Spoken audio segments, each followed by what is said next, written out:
live. We are good to go. We're doing some fun stuff. Okay, so thank you all for joining us again. This is another special episode of, oh my god, what do we call it? Midlevel Crisis presents the Hangman's Oracle. Today we have a very special guest. We have Dave from Band of Badgers. I'm sure you've heard us mention them before. One of our wonderful sponsors. Dave, do you want to do a quick shout out to Band of Badgers? Tell us all about you. Yeah, I'm Dave. I'm from Band of Badgers. We're based in the UK. That's part of the funny accent, maybe. It's just gone 11 p.m. at night over here, and I'm just here to play some games. I know Dylan, I know Ryan. That's about it. But we play games in the UK. We play games all over the world since the global lockdown. It means that we build bridges with other people in other countries and play all kinds of stuff. Like this. I'm assuming I can swear, so we'll get into that. But yeah, go for it.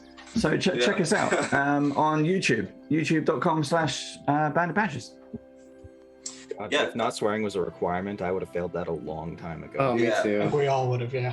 But just to build off from what Dave was saying, they've been super supportive of us from day one, since before we even started this stream. So I'm super grateful for everything Band of Badgers does. They do some really cool stuff. They've worked with Beal and Grimm's and so many other cool people. They're constantly featuring other people on their page. Look, Session Zero. That's my next segue. Wow, what cool shirts, guys. I got one just like it. And you could get one too if you use the discount code CRISIS for 10% off your whole order at session-0.com. They're fine. Band of Badgers is good too. And then lastly, I just want to do one more quick shout out to the Initiative Order. They are a Discord community for tabletop role-playing games, D&D specifically. They have a great bunch of people in there, GMs, DMs, and players alike. They have a Twitch stream and a whole bunch of other cool stuff going on. Definitely check them out as well. We're going to post links to Session Zero, Band of Badgers, and the Initiative Order below. You can check those out. You can check us out again here every Sunday. Every other week we play some D&D. The off weeks we play... No, we don't play. We paint miniatures with Eddie here. So definitely check that out as well. You can check out all of that on YouTube. And maybe talk to us in Discord. I don't know what the link to that is because I'm not in it myself, but I think Ryan talks to himself in there, so definitely check that out. Other than that, we are going to get into introducing some characters for a one-shot today. We are going to be taking a look at the origins of Thalyn's Hearth, the town in which the main party, the heroes, have been traveling through and finding all these weird happenings with the Seraph's Call and all these premonitions of future dangers and the like. So we are going to see kind of what happened, where all this started. Ryan, what are you playing today? Oh, I'm playing a... Let's just get this one out of the way. Good lord. I'm playing a Tabaxi, a catfolk. Furry? Not Zambanala. I wish. Is it not Zamba? No, it's not. I wish. I missed it. Missed the opportunity. But no, it's he's all black, like jaguar skin. He wears the cliche classic like Australian sort of hunter garb. Like, is he dressed like the crocodile hunter? Yeah, kind of like that. Yeah. Like, we'll go with that. We'll go with Steve Irwin. He's dressed like Steve Irwin, the crocodile hunter, or like maybe like a mix of like Craven. A lot of khaki. Yeah. Definitely he's got his hat on. He's got it tight down. Some of it has like rips in it from his previous encounters, but he is a Beastmaster Ranger. And right now, as we are traveling on the road, he is riding on the thing that he spent his 200 gold on, given to him by his gracious DM. He's riding on an elephant towards his next destination. And that's him. His name is Darwin D. Scrimshaw. And yes, the D stands for danger. Does an elephant cost 200 gold? It sure does. I've been trying for a week. Ryan has been bugging me for a week to get 200 gold, so that way he can just do that. And that's why I'm going to... just a quick side note, I think it's one of my wife's relatives. Their son's middle name is legitimately Danger. Hell yeah. That's yeah, awesome. Just a fun fact. I was really hoping it had something to do with an elephant, but you know. Yeah, no, her son's actually an elephant. The first Roxanne. Scientists are baffled, and we're all scared. I'm sorry, Dave. What are you playing today? Today I am, no surprise to the name, I am Kingsman, because that's the moniker I tend to use. So I am Kingsman. I am a dwarven cleric of the light domain. And I'm going to do a really bad Scottish accent. I think it's really bad Scottish accent. You might love it. We won't know the difference. So hey laddie, he's going to talk a lot like this, and as we get into it, I'm just going to slag you all off because you all cuss.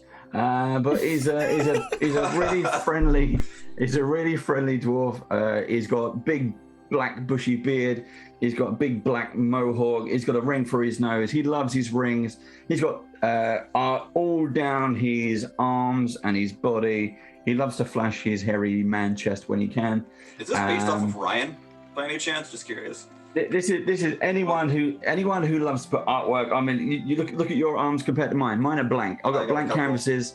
So yeah, this is a guy who's got it. I mean, he's got more than The Rock does. He is solid built.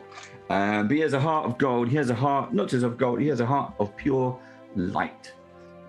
So yeah, if he falls down, he will gladly pick you back up, put you on his shoulder, and carry you from the gates of hell.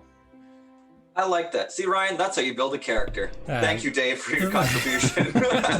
I also updated. I bought an elephant, guys. Woo! I updated the layout because I think I missed the S in Kingsman, so I fixed that for you, Dave. Thank you very much. All right. You also put an extra N in Eddie's name. There's no N's in Eddie's name. Findle, and not Eddie. Eddie spelt it out. All right, whatever. Move on. Who's next? It doesn't matter. I was Eddie, there when what's you spelled it Fingolfin? out. Fingolfin is Fingolfin, sorry. Yeah, it's whatever. He is an elf battlemaster fighter. He has a sword and shield. Long, dirty blonde hair. I'm trying to think. There's not really much. You guys went hardcore. It's oh yeah, all this stuff, and I'm like, What do you mean, guys? Dave prepared we went miraculously, hardcore. and Ryan went, I got an elephant. yeah, no, nothing like that. I guess If you want to see that kind of quality character building, check out Bandit Badgers, because you don't find it here, friends. okay. I guess if anything, we'd be kind of stoic. Maybe quiet natured. Kind of like that kind of feel. I don't know. Other than that's the 2, maybe 3 things. You're I don't know, he's shy. That's pretty much it. Okay, that's fine. It's crazy how all of your characters are quiet and awkward. Eddie, Quiet and awkward. so you are a battle master? Yay. You said? Okay, cool. Dane, what are you playing? Sorry to ask you that in the middle of a cough. Oh, you're fine. So tonight I will be playing Rotari, who is a tiefling warlock who has a pact with a genie. Coincidentally enough, the vessel in which the genie had gifted to me is an urn, which is very interesting considering that one of the things with the pact is that if something happens to the urn, it just disappears. So not only do I disappear, but so does this vessel that I'm carrying around as a reminder that all things have an end. And Rotari is a very interesting give and take relationship with his patron. So that should be fun. That should be fun. Are you okay? Just checking up. Everything ends. Yeah. And last but not least, my younger sibling, Kyle. What are you playing? I am playing Ezra Thistlewoes, ex-detective and ex-wood elf. They left their previous occupation to try and find the mastery over all forms of magic, arcane, natural, and divine. In the progress, became a hexblood, making a deal with a hag. They are an Arcana domain cleric. Solid. So, can you tell me a little bit more about this deal with the hag? I'm curious about that. It's not going to play to anything. It's a one-shot, but I like it. Yeah, no, they part of their quest to find ways to use all forms of magic. they had come across a green hag, and green hags are definitely powerful in the form of nature magic. And they wanting to gain that power, they made a deal with this hag and are themselves now turning into a hag. They're basically a wood elf with like a laurel of thorns over their head. And also, because it's weird Van Ricker's Guide to Ravenloft stuff, they can take out a tooth to use as a scrying device. Solid. All right, so again, this will be a one-shot exploring the origins of Thalyn's Hearth. So just to paint a picture of where you guys are at, these guys are a level 5 adventuring party. They've all traveled with each other before. They're just heading up from a previous excursion, helping out the southern coastal town of Little Bay, making their way to the capital of Odrin in this part of the Amber Isles. They are stopping at a small settlement called Fisherman's Peak, which our main cast will know as Thalyn's Hearth, before any of the namesake of Thalyn had kind of taken place. There have been some whispers and rumors about people's dreams coming true within the town of Fisherman's Peak. So even though this is a little bit out of their way on the way to Odrin, it's been enough to pique their interest. Pun wasn't intended, but I'm glad it's there. Oh. So you guys are making your way up to this town. It's very small in nature, not something that would even be on a map. If you aren't from the Amber Isles, you wouldn't have necessarily heard of it. The 5 of you traveling together. Ryan, the pace of your elephant, does that disrupt the party's movement by any means? I just gotta be a little clear on the... Give me a second. Let me see real quick here. Yeah, I believe everybody can be riding the elephant. Everybody could, so yeah, just no exhaustion or anything needed. Thank you for alleviating me of that need, I guess. You're great. I think you're great. So, Ryan, what's the elephant's name? Dallas. That was quick. Yeah, I got it written down in my notes. There's got to be a song in there somewhere. Dallas, the elephant. It also has 40 feet of movement as opposed to our regular average of 30. So it's probably moving a little bit quicker than we would be. Heck yeah, you guys are making good time on Dallas. So as you guys start making your way into this town, you notice that everything, even for a small town, seems quite bleak. You pass by this like almost barren farmstead. There's no cattle or animals out in the field. The doors are all locked tight.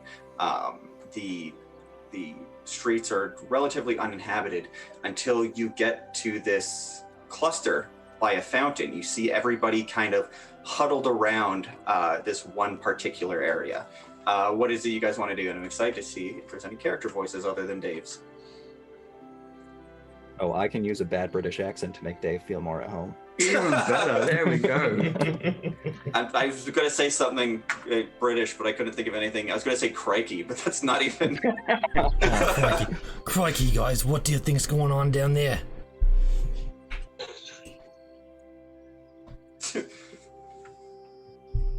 You see over there by the fountain? Was that Darwin? What she said? The fountain. Yeah, the over there. Well, why don't I'm already losing the voice. why don't we hop down off of the elephant and we go and take a look. Good, yeah. Heel, boy. And he like lowers down to let us. He like gets down on his front elbows. Sure, I don't. They're backwards. Knees. His knees. There you go. I'll be honest, between the accent talk and the elephant stuff, I fully don't remember what's going on right now. Like, what are we seeing by the fountain? A cluster of people in a seemingly rather barren town. I don't know what an Australian accent sounds like anymore. It's the sight of an elephant. I said crikey, and that was all I had, and then it's gone now. It's the sight of an elephant romping up to town enough to distract from whatever's going on. We see... Suspiciously, no. Everybody is far more interested in whatever is they're huddled around. Interesting. Then the giant elephant coming in. Dallas can wrap his trunk around my waist and lower me down, and I give him a big hug on the trunk. There we go. Perfect. And then I'll wander over to the fountain and go, "What's going on here, then, lads?" Everybody's just kind of shh, as you see. Everybody's kind of like crowded around this small table with, on top of it, a very sprightly red-haired halfling who has a very crudely made sign underneath him that says the Great Corin. And he's just kind of on and on about something like, "Oh, you're seeing the future. Now you want to know what it means. Now you just need to follow me for 1 shilling. I can tell you everything you need to know about your premonitions." And he's just going on about how he can tell people truly what their dreams mean to them. This seems a bit suspicious to me, huh? I mean, the implication that it's future sight kind of overrides any interpretation you could get from having a dream. Like, if it's something that's going to pass, I don't think then it would also have some extra metaphorical meaning, because it's just something that's going to happen, right? Do you say this to, like, your Crocodile Dundee? Or like, yeah, I say it to Crocodile Dundee. Okay, I was like, are you calling out the Great Corin right in front of him? Because that's... Oh, I am saying it fully out loud in front of him, though. I see we have a non-believer here. Now, what's your name, sir? Sir, is your character male? No, Ezra is a woman. Okay, cool. Well, what's your name, ma'am? I am Ezra Thistlewose. Woes is correct. I can remove those woes from you and show you a great future full of bright wonder. So step right up here. Don't get us started. Really? I see I've gotten myself into this. All right, so show me what you got, little one. Ezra, Lassie, are you sure you want to do that, Lassie? It's probably just another swindle, you know. I mean, he didn't ask me to pay, so I'm sure it's fine. Well, that's okay then. Ezra's just gonna hurt him. It's just gonna go bad. Kyle, do me a favor. Roll a perception check.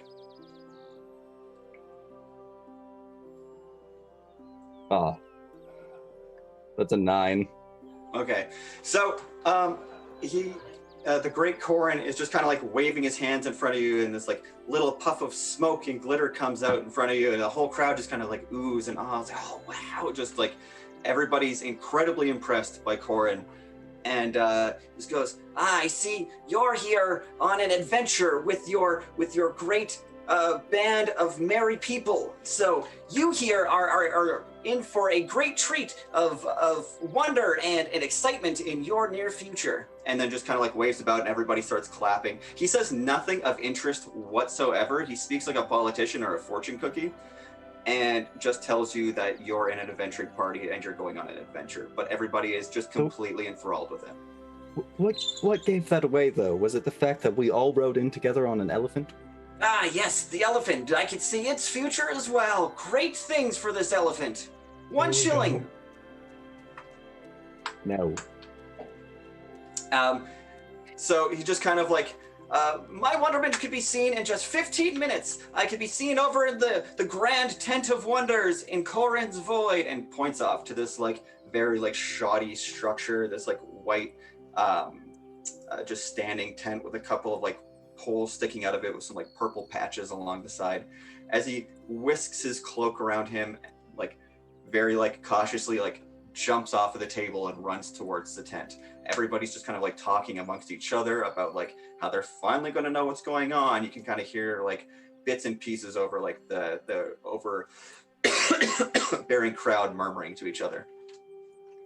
Hey, can I check my pockets to make sure I wasn't robbed during this interaction? As far as you can tell, all your stuff is where it was supposed to be. Cool. Your sense of knowing what the hell is going on is a little depleted, but other than that, everything seems fine.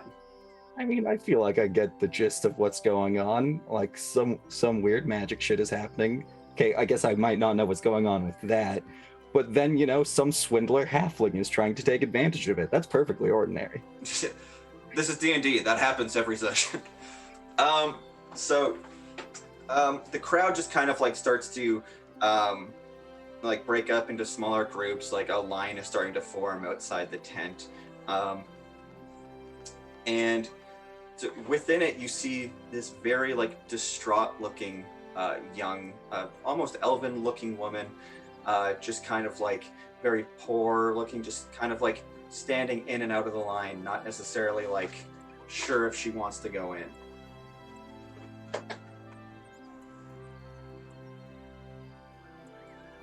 I'm not baiting you. You don't have to deal with this. I'm giving you exposition. What do you guys want to do? I'll approach the woman with my charisma of 8. Charisma. So that's an average person has 10. Let's say. So you're just a little ugly. Is that what's going on?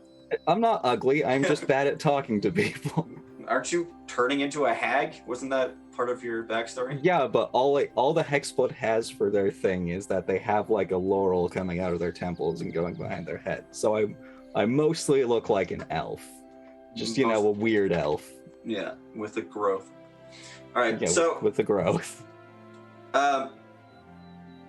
So far, what are your characters' kind of reactions to this halfling? How do you think your characters would respond to this kind of swindler? Is this something that your characters want to follow up with? I don't really know what your alignments are. If you're just like, we got to make this guy not take this poor people's money, or do you not care? What is it you guys want to do here?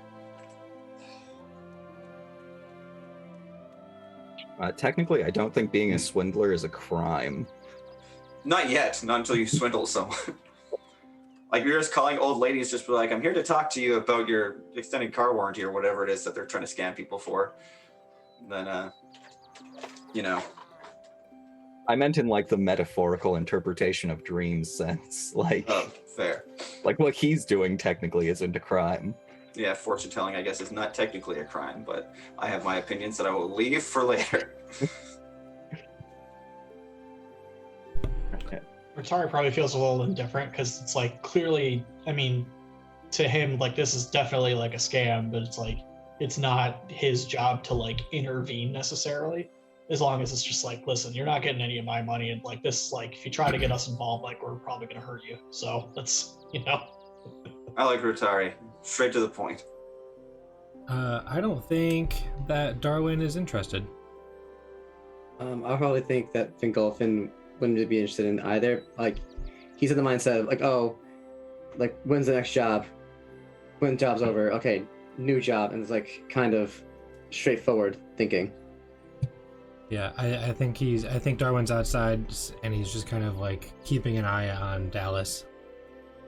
Yeah, Dallas is also like those less interested in the long line forming in front of the tent, wanting to wait it out, have started to kind of crowd around the elephant. There's a small group of like 4 younger humans just kind of like standing cautiously by, overlooking your elephant. Younger humans like children? Like, I don't know, like what we'd consider teenagers, I guess, like 15 years old. Okay. Hooligans, ruffians. I want to make sure that they don't graffiti my elephant. Your elephant. So what do? Are you rolling intimidation, or are you just gonna like puff your chest out? I'm just watching them from like in the crowd, just kind of keeping my like the guy eye at the on. back of the show, just kind of like, Yeah, exactly. I'm like, too good to be here. Yeah, I'm like the bouncer, but Yeah. for my ride.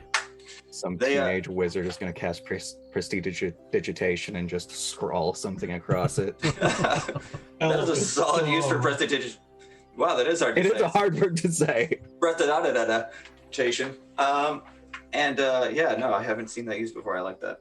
But yeah, no, they seem rather like timid. They're really the eddies of the town. They're like I'm just little. Like they're not going to actually like go near it. They're just kind of like holding the stick. Like, do we touch it?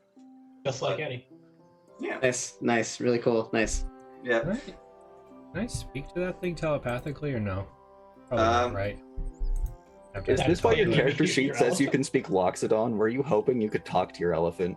Oh yeah, Yeah. of course. I got so many my. You looked into elephant before you looked into can I speak to my elephant? So I like that. Yeah. The amount of The preparing. only for character the- choice I had was I wanted an elephant. Everything else just fell out. I love that.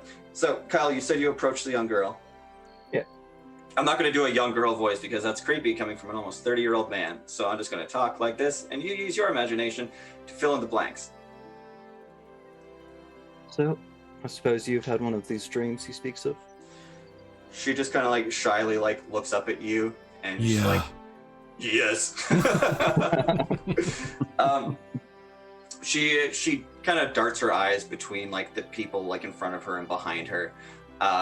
Just under her breath says like a few days ago. That one in there isn't going to be any help to you. All he has is small magic tricks and the power of speech. Like that. She glances over at your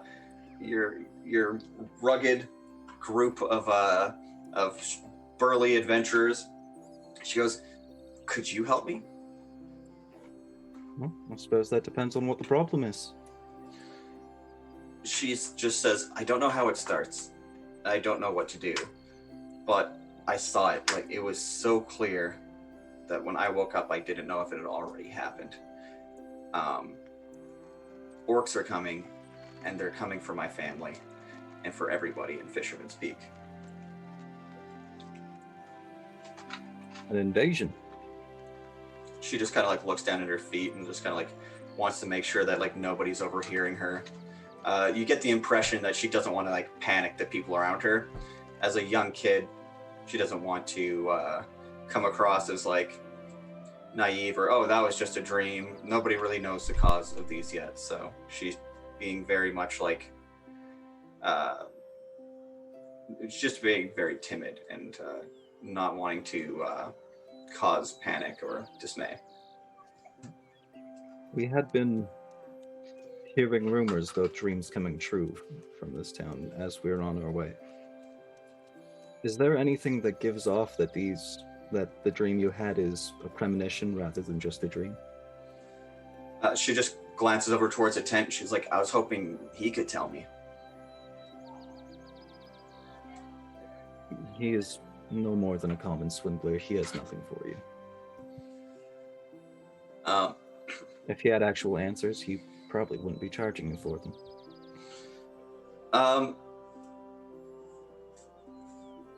Roll persuasion. Oh, I'm very bad at that, so. Good. Oh, I got a 16. There you go. She kind of like steps out of the line towards you. She's like, "I don't have much, but if you can help me, I'll give you all that I have." Just kind of like pulls out this like small burlap coin purse, just relatively full, but it's a small coin purse. There's not much of that's gonna make you write home about in there. I just reach forward and push her hand back. I was like, no need for that now, darling. Eddie, roll perception.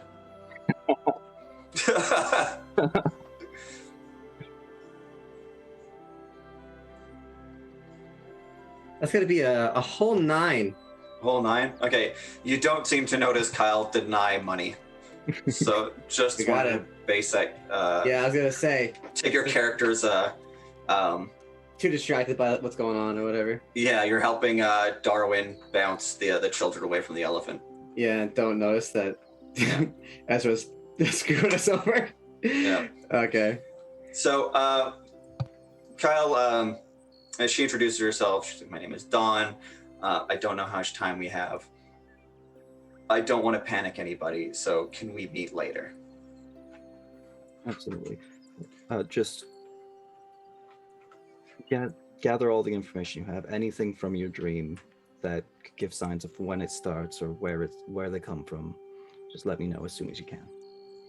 She nods and just kind of like awkwardly like scuttles away towards like the back towards the farmsteads. Kyle, you now have this information you can share with your group. See if they care. I go into my pouch of gold and I pull out 100 gold coins before I approach the group. I was like, all right. You are out in the open. Do you want to roll sleight of hand so they don't see you do that? Oh, sure. You can get advantage because you kind of know what you're getting into.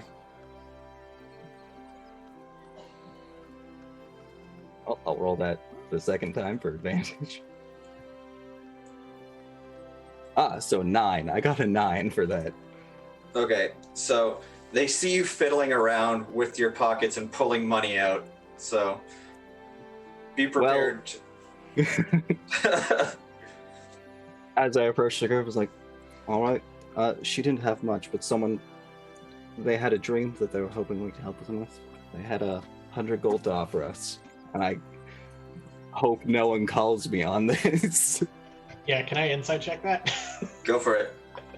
Yeah, I also would like to insight that. I'm definitely very bad at lying, so I guess I'll roll deception. Yeah. Oh wow, a 6! Whoa! Okay. It's okay, I got a 4. It's a 13. All right. So you guys know that he was pulling it out of his pouch. It's your, if you want to call them out on it, go for it. Getting paid So either it's- way. So it's charity work, is it? That was your There's money. nothing wrong with a good bit of charity work. Don't forget, we work for the gods as well. Some of us, you know. Well, it's gold, I guess, and I'll just take my share. Yeah, you get 20 gold. Their money. Just reach your hand. Quick math, Eddie. What is your share? Well, it's 100 divided by 5, so that's... Quick math. Ready? Math. 25. Yes. Oh, No, that's 25. You had it. It's, oh, buddy. is it 20? I It kill is! Fingolfin. Yeah, it's I 20. throw an additional 5 gold at him and say, this one's a job from me. What? I didn't hear Okay. I throw an additional 5 gold at him and say, this one's a job from me. Okay. that. So it's divided by 4. So Kyle's offering each of you 25 gold to help this young girl. I'm adding it. Here I go. Gold, Go for gold is it. gold, even if it's ours, I guess. Okay, so you do have some time to go about the town, to do whatever it is that you think your adventurers might need to do before you meet her again at the fountain by nightfall. How persistent is this swindling half-elf? Like, is he still, like, It's being been about really extravagant? It's been about 15 minutes now, and he started to take his first couple people into the tent, and you see them go in like 1 or 2 at a time, depending on if you're going with a friend. And every time somebody goes in, you hear him do like the exact same, like pa-pow, pa-pow, like kind of like very like obnoxious. Everybody leaves with like a little bit of like glitter on them from his like flourishes. So he is one personality that he's copied and pasted onto every single thing. Can I get within 60 feet and cast create bonfire under the corner of his tent to set it on fire? I don't see why you can't, Dane. Please do. Cool. That is a cantrip, so I do that. Yep, no, you're within 60 feet of it. So you see the little corner of it start to catch fire as it very slowly starts to spread. Nobody really notices it first, but then you hear like a yelp from inside as a young man and a woman come running out, and then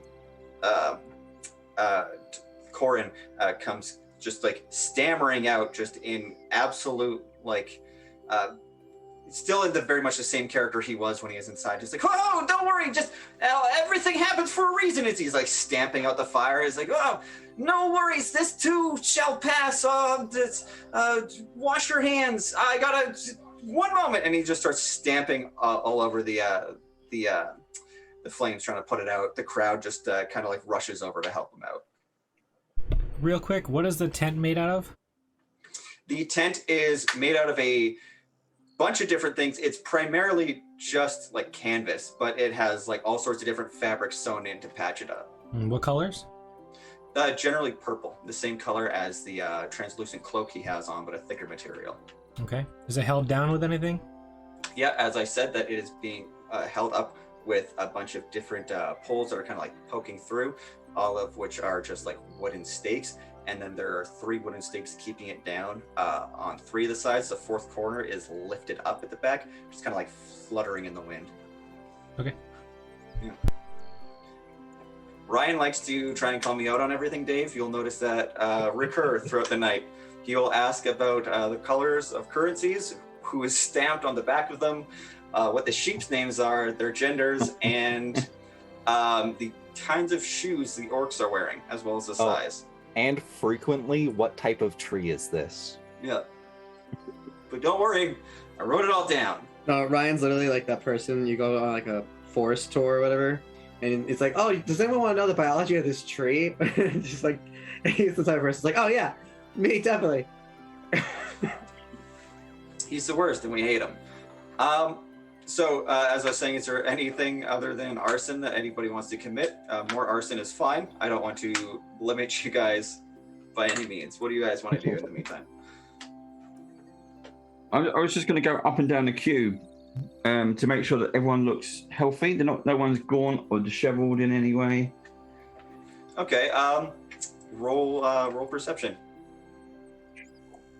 with advantage, I suppose, since you know what you're looking for. I got D&D Beyond. I got a natural 20, 25. Oh, there you go. So, what, are you looking for physical ailments, or are you looking for like just? I want to make sure that no one is spending the last of their money when they should be buying food.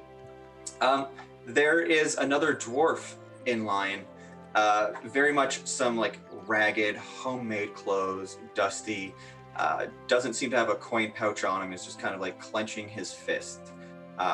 Your immediate assumption is that he's holding his coin within that fist. Hey laddie, just can I have a quick chat with you on? He just kind of like darts his eyes over to you, doesn't say anything, looks you up and down. I'll just stand next to him in the queue and sort of why do you need to know about the future, like? Real quick, translating, Q means line in England. For everybody, for those at home. Does anyone not understand what a queue is? I just wanted to make a dumb joke. Yeah, It's I fine. think we all got it. Thanks, Dylan. Anytime, that's what I'm here for. Sorry, I what didn't get it. I needed that. That's on the Eddie bingo card. It's the last to catch on. Oh gosh. Cal, I have to go off right now. Sorry, Dave. What is it you were asking him before I interrupt with an So unnecessary?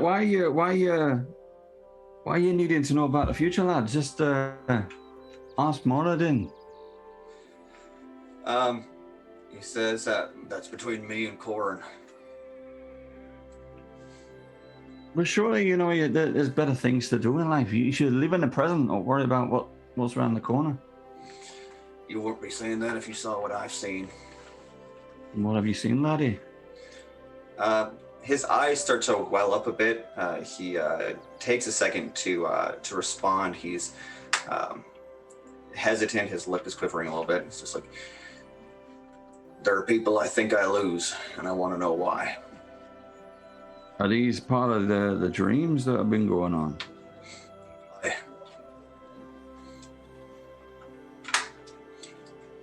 Is this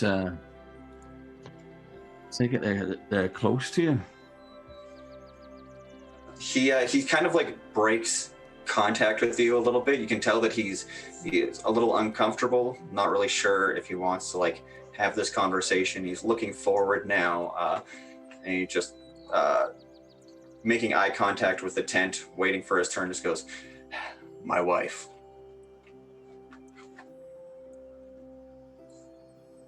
Have you actually heard of anyone's dreams coming true? Have you seen anyone's dreams coming true? Have you seen them materialize yourself? There have been a few. We've noticed around town small things. The fountain stopped working. It was called out 3 days before it happened. We didn't believe it at first. Sent somebody out to repair it.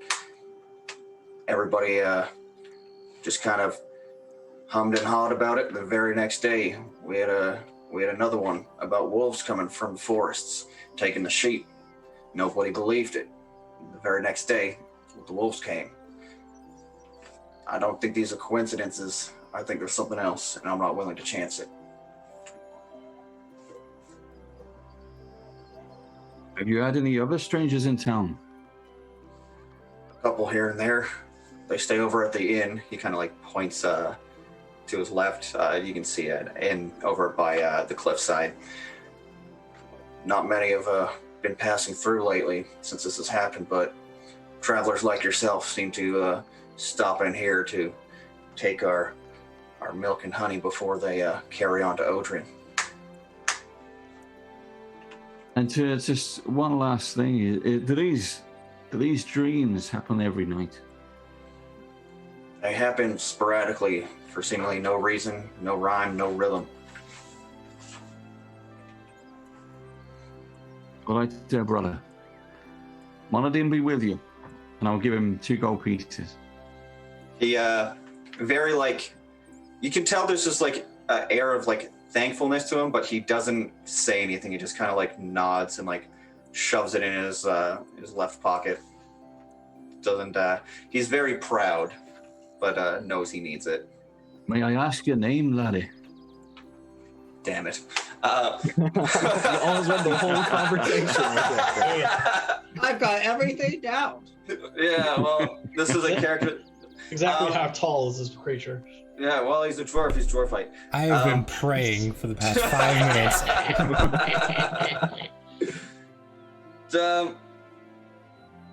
His name is Kurgel. Okay, casual. And I'm gonna be in town for, well, I don't know, maybe a few days. I'll keep your name and your family in my prayers for you. He just nods and says, "Appreciated." And Moradin go with you. I'm with you too, brother. I'll go All right. back to the elephant. I'll go back to Dallas. Go back to Dallas. The others don't matter. It's just Dallas. I would like to try and identify someone who might be of important standing in the town. Like if it's like a small town, I'm hoping it would be easy to find someone. Like a mayor or something. Fuck. Here's our 4th perception roll of the day. Kyle, go for it. Oh, I'm getting very bad rolls. I Actually, got an you know 11. what? Sorry. Can we scrap the key roll insight? I think that would be more. I will roll again anyways to see if it's better, but I have the same bonuses to insight and perception. Yeah, That's a but 23. There we go. So, very much detached from the happenings within the square here by the tent and the fountain. You see a very well-dressed satyr walking down towards the inn.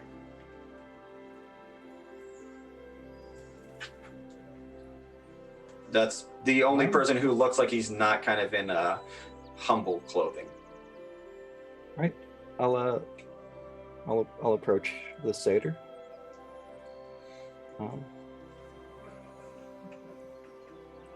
Hello, you there? Would you? I lost the voice I was doing before because I'm doing a new accent. Would you? Doesn't matter. Everything's. Would you fake. Would you mind answering some questions for me? I'm very busy. What do you need? He's just kind of like keeps walking. He doesn't stop pace at all. I'll walk and talk with him. You seem to be an important person from this town. What do you happen to be? He just kind of like laughs to himself. He's like, "I'm Oldorn of Oldorn's Rest," and just gestures towards the sign in front of you that says Oldorn's Rest for the tavern, the inn. So you're an innkeeper then? Innkeeper. I own this place. I'm only in town for a moment. I own the and run the inn down in Odrin. This is just my branching out. Okay. He's like a capitalist satyr. Imagine like the Monopoly man had sex with a goat, and that's this guy. The worst thing a satyr could possibly become. Yeah, he's a class trader for sure. Like someone in the lower class who buys stuff off Amazon. Well, do you happen to know someone I might be able to speak with who would know more about the dreams people have been having? He just kind of smirks to him. He's like, "Gotta be honest, I don't really know anyone here on a first name basis. I have my inn manager. You can't miss him. Elven guy inside. He might know some more. I'm only here to check up, make sure he's doing good before I go back to Aldrin." Sounds good. Thanks for your help. And then I end that conversation as quickly as possible. He's very smug. Can't go around satyr punching. I might get in trouble. Yeah. Actually, you're an elf? Yeah. Yeah. A hex blood. Okay.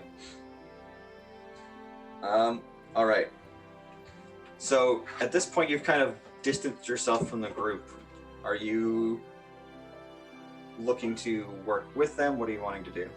I want to work with them. I was just hoping to find someone who might have more information about the dreams. Like, if someone can tell me, like, who had the first dream or when they started type deal. Okay. Unlike in the campaign where we were doing this before, I'm actually playing an intelligent investigative character. Yeah, a fun fact about our main campaign, where most of this is taking place, everyone is stupid. And that's it. That's the whole campaign, is nobody has a positive int modifier, and that's been very hard for an investigative campaign. Mine's the closest to that, but I think mine just be like a flat 0.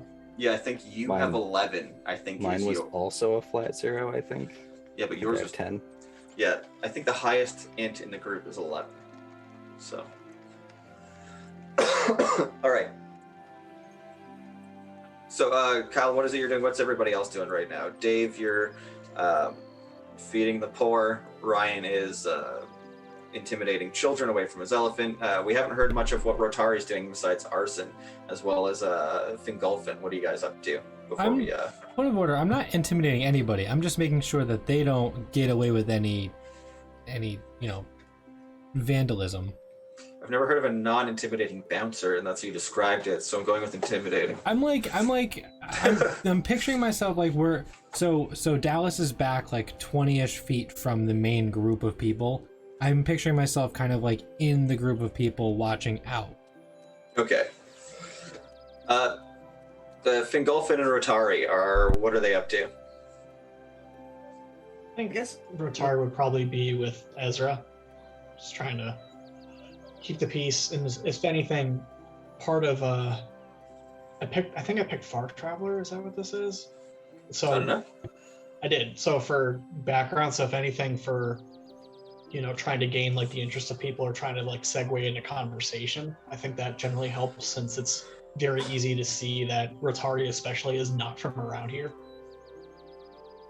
I think Fingolfin would probably go around and look for a notice board to see if there's any other jobs that we can do on top of the one that we're doing right now. Generally, in D&D, the classic is those would be within taverns. So fuck that.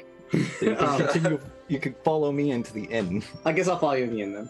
okay, I don't want to point anybody in a direction by any means, but I just want to make sure everybody's got a plan. So, Kyle, you start making your way into the tavern.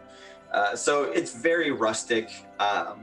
It's not very reflective of the kind of attire that Oldoran was wearing. It's he's very much like high class, wearing like almost these like noble looking clothes, whereas this is very much like humble would be a very good compliment for what you could call this place. You can see that there's like patches within the walls, and some of the chairs don't quite match. None of the tables are the same shape. It's very much thrown together with kind of whatever was around town. Nobody is seated within the tavern, but there is an elven man standing behind the bar just tidying up. I put a gold coin on the counter. Is this enough for a round of whatever you got? Jesus Christ, my mouse just fell off the table. So he just turns to you and he's like, will it be wine or beer? I look to the people I'm with, Rotari and Fingolfin. Wine or beer? Let's go with beer. Beer it is. Fingolfin just nods. Yeah. I want you to hear that. All right. Yeah, sorry. So he takes 3 glasses, pours them in front of you, pours out this very like pale beer, a lot of head, just not an appeasing looking drink, but he's very charming, very bright faced, smiling, looks quite young. It's just like, what brings you to town? I haven't seen you here before. You know, following gold. We're just passing through at first, but it seems like there's some interesting things going on here. As an innkeeper, you would hear a lot of what's going around town, yeah? People like to share their stories with strangers, I find.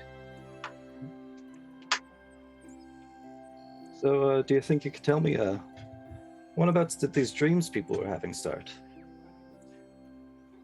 I don't know about in general, but the first one I heard about couldn't have been more than 2 weeks ago. So it's, very recent then. Quite, yes. Just kind of like smirks to you guys, just passing through, and very much insinuating that you're here to investigate. As I said, we were just passing through. Visions of the future, something that would catch anyone's attention, no? I'd say, so, did you come to ask of my dreams, or what is it you're wondering? Well, I was hoping perhaps I'd be able to find a cause. Though if you yourself have been having dreams, I'd very much like to hear about them. A cause is something we're all looking for right now, be it with the dreams or something else, if I don't mind saying so. My own dreams, simple as dropping a glass and seeing it happen before me the next day, or seeing a full bar on the weekends and coming down to see exactly that, the spaces exactly where I saw them to be just nights ago. Nothing extravagant, but extravagant of itself that happened twice, so. Has anything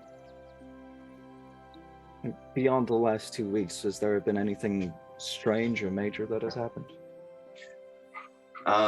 It's like a little bit of a mood shift here, long sigh, and just goes, well, when the Knights of Velendor came and dealt with that Triton the way they did, that was a little off-putting for most of us, but other than that, it's quiet as usual.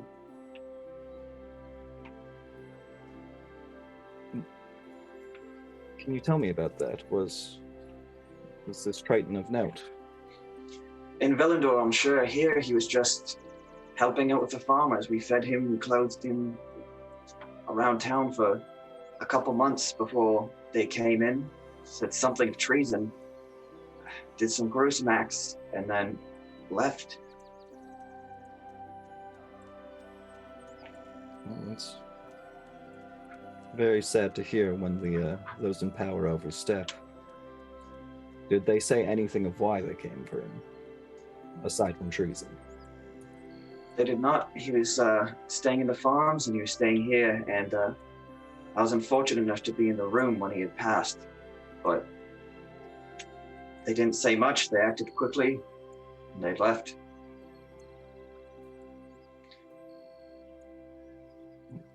And that's the only thing of note you can think of?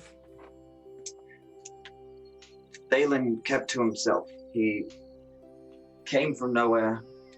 We didn't ask him any questions, and then he was gone. Obviously, there was something, but exactly what he had done, we don't know. We may never know now, lest it comes to us in one of these dreams. Do you think they're connected? It's a possibility. You said Thalyn wasn't really close to That you need to anyone? cough. Sorry, you guys talked at the same time. What's up? You said Thalyn wasn't really close with anyone. You speak to anybody, really?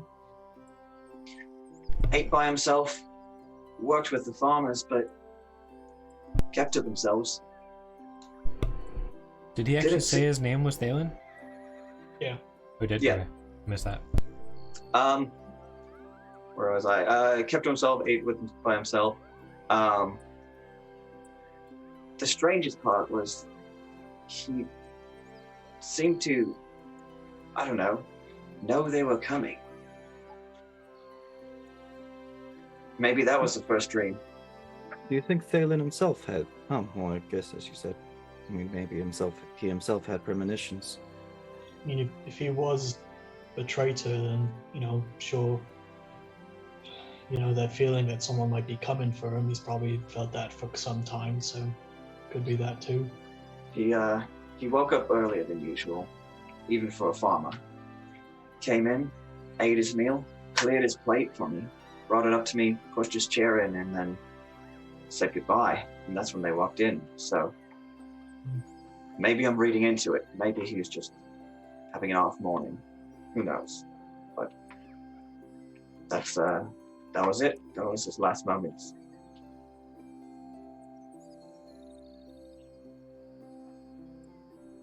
You said You he have was a Triton, Sorry. right? Sorry. Yeah, first one I've seen around here. We just assumed came out of the water like that. Do you get a lot of people from out of town here? Some passing through, and if they do pass through, they pass through here. If you happen to know if anyone here now is from Velendor. Sorry, knows what? If anyone passing through is from Velendor. Not as much. Usually just passing from or to Odrin. Suppose that's fair enough.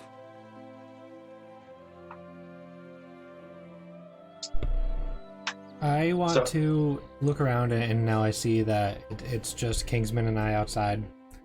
So I want to go over to him and say, Did you see where the others have gone? Hey laddie, they're over in the pub. Should we go get a beer? It's getting quite parched. Yeah. Give me a moment.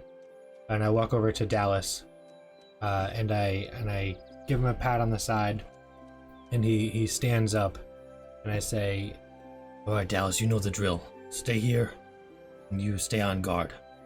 and I go over and I join Kingsman to go to the pub. Then So you we just come back leave to your find- elephant in town, just where he was? No, Oh, we come he back to find follows. he's like stomped out people. Like, He follows me a little bit. Quick exposition. I used to play a game called EverQuest, and for anyone that knows that, you used to get a pet companion, and you could do pet guard, and it would follow you for a little while, and then you could have it stay in certain locations. So that's kind of how I'm picturing this happening. So it follows me relatively close to the tavern, and then kind of parks himself like a self-parking vehicle off to the side. But stays aware, and if anyone gets too close, he just kind of pushes them away with his trunk. For some reason, I'm imagining Dallas standing up on his hind legs and crossing his arms, just like you heard. He's like the bouncer, but he also knows to alert me if anything is going awry, if he's being attacked. So How does he alert you? Could you? I can. I was about to. From inside, I would hear a from within the tavern. that was a pretty solid elephant trumpet. Yeah, I've been practicing since I was 4 years old. For this moment? Yes, for this is what it's been building to. Hey, does the tavern have hitches for horses? Can we just hitch our elephant to one? Yeah. He doesn't want to be hitched. Okay.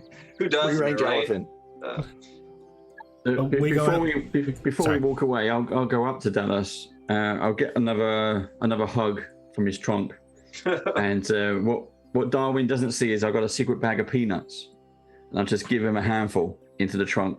I said, "Good boy." Good boy. Oh, he's allergic to Or peanuts. what Kingsman doesn't know is the anaphylactics. No, he loves it. Yeah. Violently allergic. We just stay and play D&D with Dallas all day. Yeah. I love Dallas. So can you? I don't want to take away from what's going on in game, but I really just want to flesh out Dallas a little more. So he has a 5-person saddle on his back. What's going on? Is he I adorned? don't know. I was just trying to make it so that our one shot You was ride running a little bareback? smoother. But yeah, he's got Yeah. a big harness, a big saddle. you will. So He is a huge creature, so I mean, it kind of makes sense. you know the mammoths from World of Warcraft with like the vendors on the back? Yeah, like the traveler's mammoths. Yeah. So is that what we're looking at? Kind of like a big harness that has like little side seats, side saddles. Okay, Is side saddle a sex thing? Did I just say a sex thing? No, it's not. Side saddle is like when you ride on a horse with your both legs going off the same side. Side saddle a sex thing. If it is, it's also a perfectly ordinary thing for riding horses. I don't know, Kyle. It sounds like a sex thing. Side saddle is like how they ride the horses in like a circus, where they're like standing off the leg. It's how like a woman would ride a horse when wearing a dress. Yes. Okay. So, yeah, I don't know. There's a big saddle for us to all sit comfortably. He's got some huge like bags kind of hanging off, so that way we can throw some stuff in there to help. Like we have some like our water pouches that I can't remember the name of the Cantinas? Yeah, there you go. We got about 13 cantinas in there. Got some Dallas reading have material. Is that what that name means? Who knows? Does Dallas have tusks? Oh yeah, of course. How are they like? Does he have any armor?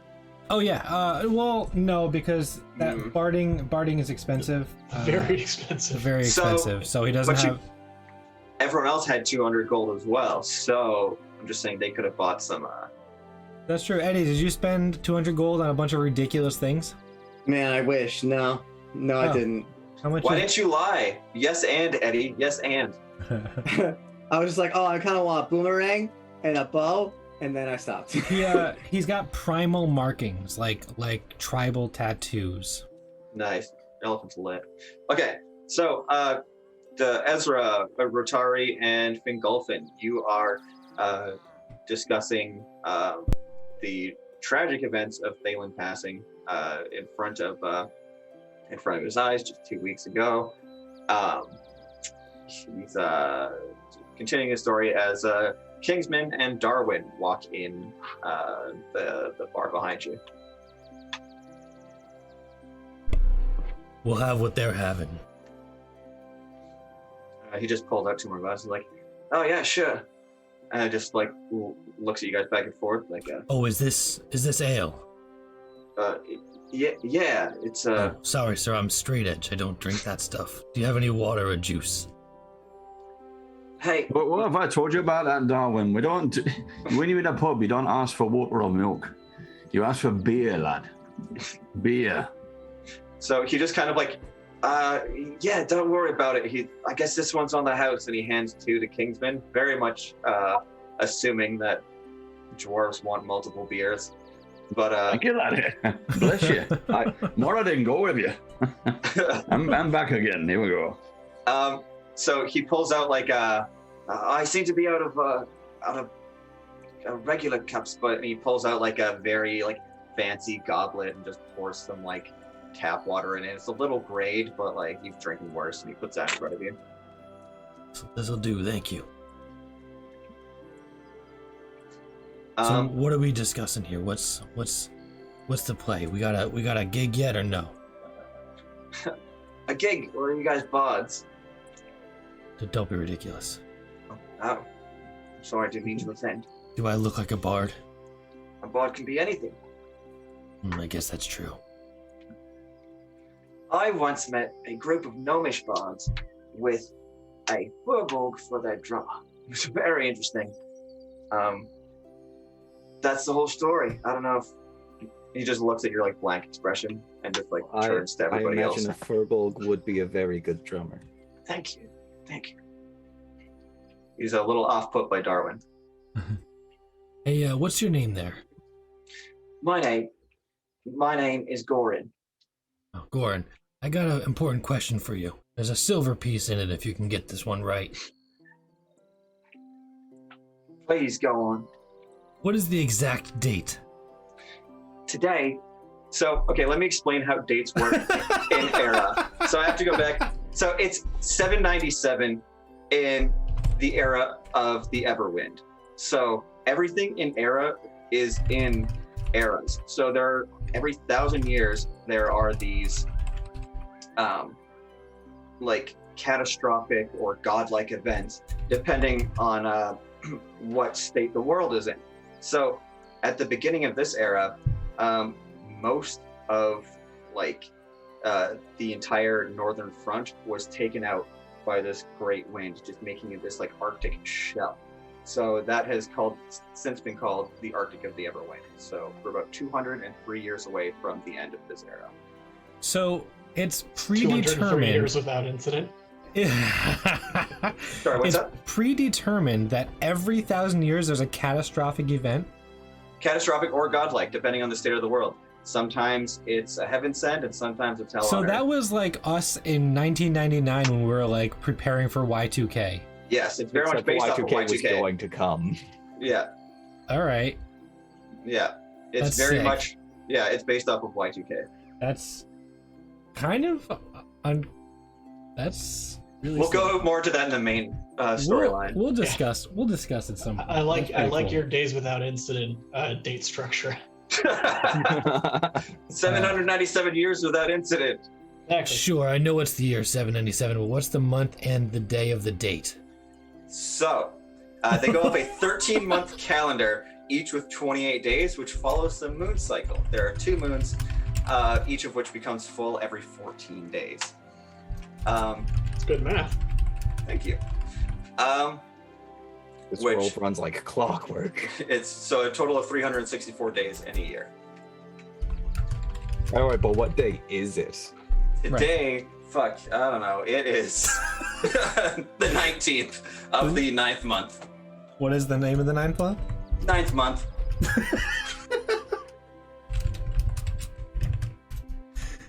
Sorry, Dave. Sorry, everyone playing. Sorry for all of our thousands of viewers. I just gotta get these in Thousands when of I can. viewers. Yep, they're all just month 1 through 13. Because all everything right. I do has to end in 13 edge. Sorry, everyone. Let's get back to the really important world-building exposition that we're laying in here with Thalyn. Yeah. I fucking hate you. So you guys were talking about a guy that died? Wait, if Dylan hates everyone, does that count for Eddie Bingo? Ooh, There's Oh, Dylan Bingo now? ha ha! Shoes on the other foot. shut up, Eddie. Oh. Sorry, where were we? Ryan derailed everything. That sounds about right. Yes, Yeah. that adds up.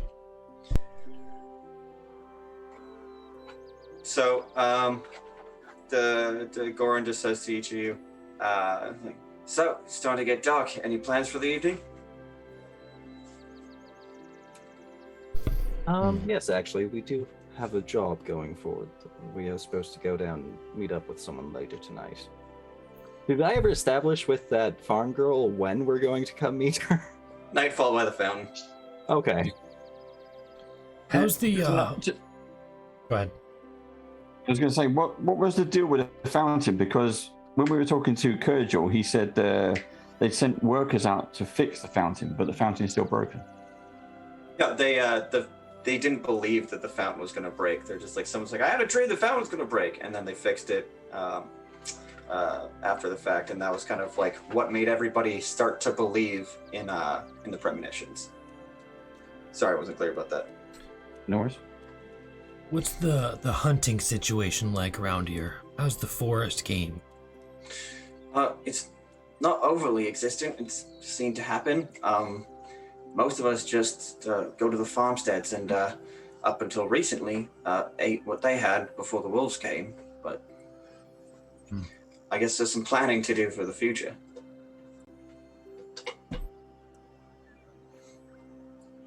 And if you're looking to poke holes in it, I guess they hunt wolves, Ryan. So Okay. I'll have I to mean, look. wolves have to have something to eat there, so like, yeah, presumably there'd be deer or rabbits or something. yes, presumably right. There's badgers, bands of them. Bands of them? They hunt Bands of badgers, them. most likely for pelts. Yes. I've been hearing a lot about a dire badger. Have you seen anything like that out there in the forest? No. Guess I'll keep looking then. Now keep on it. Let me know if you find one. I'd love to see that. Sounds like that badger is loveless. Dave, fun fact, Badger is Kyle's the moniker, pseudonym. Moniker. That was a really sick dab, dude. Sick dab. Was it? I thought it was a really lame dab, and that's why. That's why it's good. Oh, okay. Yeah. I like to call them yeets because it upsets the youngins. Take that, youths. Take your good knees and get out of here. Oh man, that's. But you don't even have back pain. Oh fuck. Oh, Eddie Thanks, Dab. Eddie. That's. Oh no!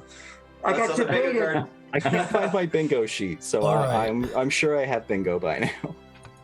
We're about an hour and 20 minutes into our adventure here. What are we doing? So far, you've had a drink of water. And I got backstory on Thalyn that we technically had from the other campaign, I think. Yes, we're right back where we started. Except they like Thalyn. I did find out that Thalyn was considered a genuinely good dude, well, in this town in particular. Yeah, but enough to get murdered by everybody else somewhere else. I give Kingsman a hearty pat on the back and I say, Yeah, but I think our cleric friend here would like to taste a little bit of blood. Well, I just don't want have any, froth just from my mouth. Yeah, I'm all right, laddie. I can stick your feet up all night. Who knows? Maybe the adventure is if we go to sleep. Maybe we should dream. Hey, what happens. does anyone here conveniently have their backstory say they're coming from Velindor and they would know about Hangman's oracle? no. So, Darwin, where are you from? Wherever your world sells elephants. Kane. Where? Kane? I'm from Kane then. Oh, which means I have to have a southern accent, which is, I guess, a little bit easier for me to... No, that's just the southern parts of Kane. Okay. The Well, northern parts, I guess, they sound Australian now. Fuck you. Thank you for building my world. What was the last place you added against my will? There's like a whole Underdark situation that I have... Thegwell. Thank you. That's for where that. Pelix and Helix are from Thegwell. Yep, that's part of the world. I'll come up with a place for this character. Thanks, buddy. I love it. I mean, is it better or worse that I added a place where satyrs live where the currency is partying? That I had a whole game session about that. That was probably my favorite one we played. No. Yeah. The only actual investigative campaign we did because I didn't have to feed you the answers. And Eddie was the villain, so we all got to demonize him, which is my favorite thing to do. Well, not even just that. It's just like it's not that hard to figure out. It's just like fuck up once. All right, I look at the tavern person, whatever his name was, and I say, Oren. You got anything that needs to be, murdered? I'm just kidding, but we're looking for some work. I believe your friend said that you had work, didn't? Just points over to Ezra. I did. Oh yeah, sorry. It's been a long day of travel. Yeah, maybe some more water would be good for you. Yeah, maybe. All right, maybe we fast montage to the meeting with the girl. You just start like moonwalking and dancing away, and he's just like, "Is he okay?" Montage. A lot of Vogue poses. Let's go. I put another gold coin on the counter, like, I'm sorry about him. Yeah. Get ready to leave. You should keep an eye on him. Just kind of like puts the I water. try to. Sniffs the water, just like make sure that it was water that she gave him or he gave him. Garland, lad. My tank is empty now, lad. Just starts pouring you another one again. I got one for the road. I don't know that you're allowed to. Fuck it, and just pours you a road beer. Can you bring that back after? I will certainly try, lad. I give you my word. I will try. All right. Listen, I paid 2 gold for 6 beers. I'm sure that's enough to cover the beers and the tankard. Yeah, but as you can tell from the look around, He's not getting a lot more tankards back in. yeah, they're quite stingy. Satyrs. All I did now, go with you. There you go. Yes, and just kind of mimics your movements as you can kind of visibly see him, his like eyes widen. He's growing more uncomfortable with the crazy person and the person taking beer onto the road. So night has fallen. You guys are leaving the Old Warren's Rest. and you start making your way back up towards the fountain, presumably. Yeah. There's a small light glimmering from inside the tent. They're very much still at it. I heard your cat. Very much still at it. The lines are much shorter now. There's only like 5 people left in line standing there. All different faces from before. And Is there water in the fountain? yes. How deep is it? Like a foot in American. Foot, yeah. I want to bring Dallas over and have him drink a little. Okay. Is it He just got- is it chlorinated? No, Okay. it's not chlorinated. It has the same kind of like brown, almost grayish tinge to it as the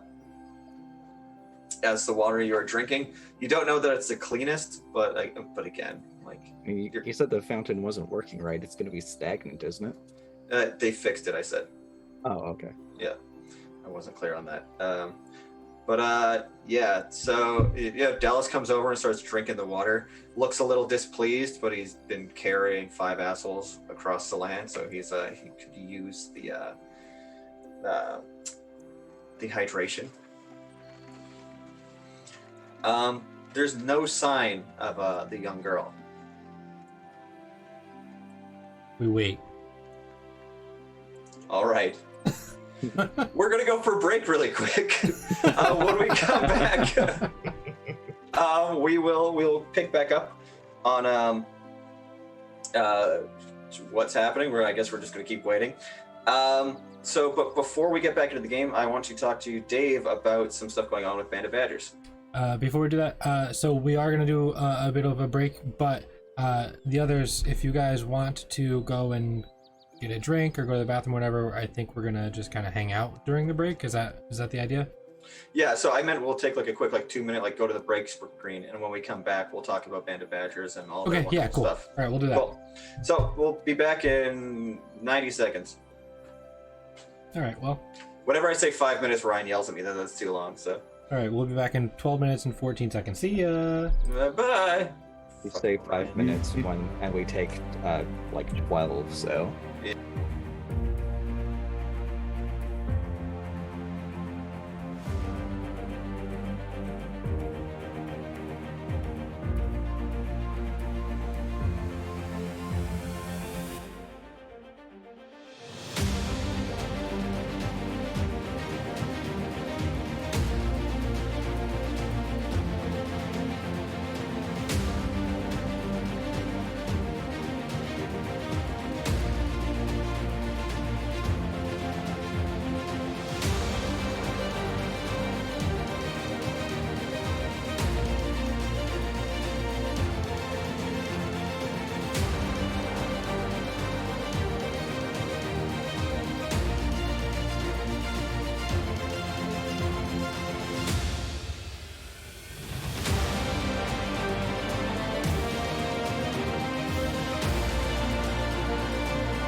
Why is Band of Badgers?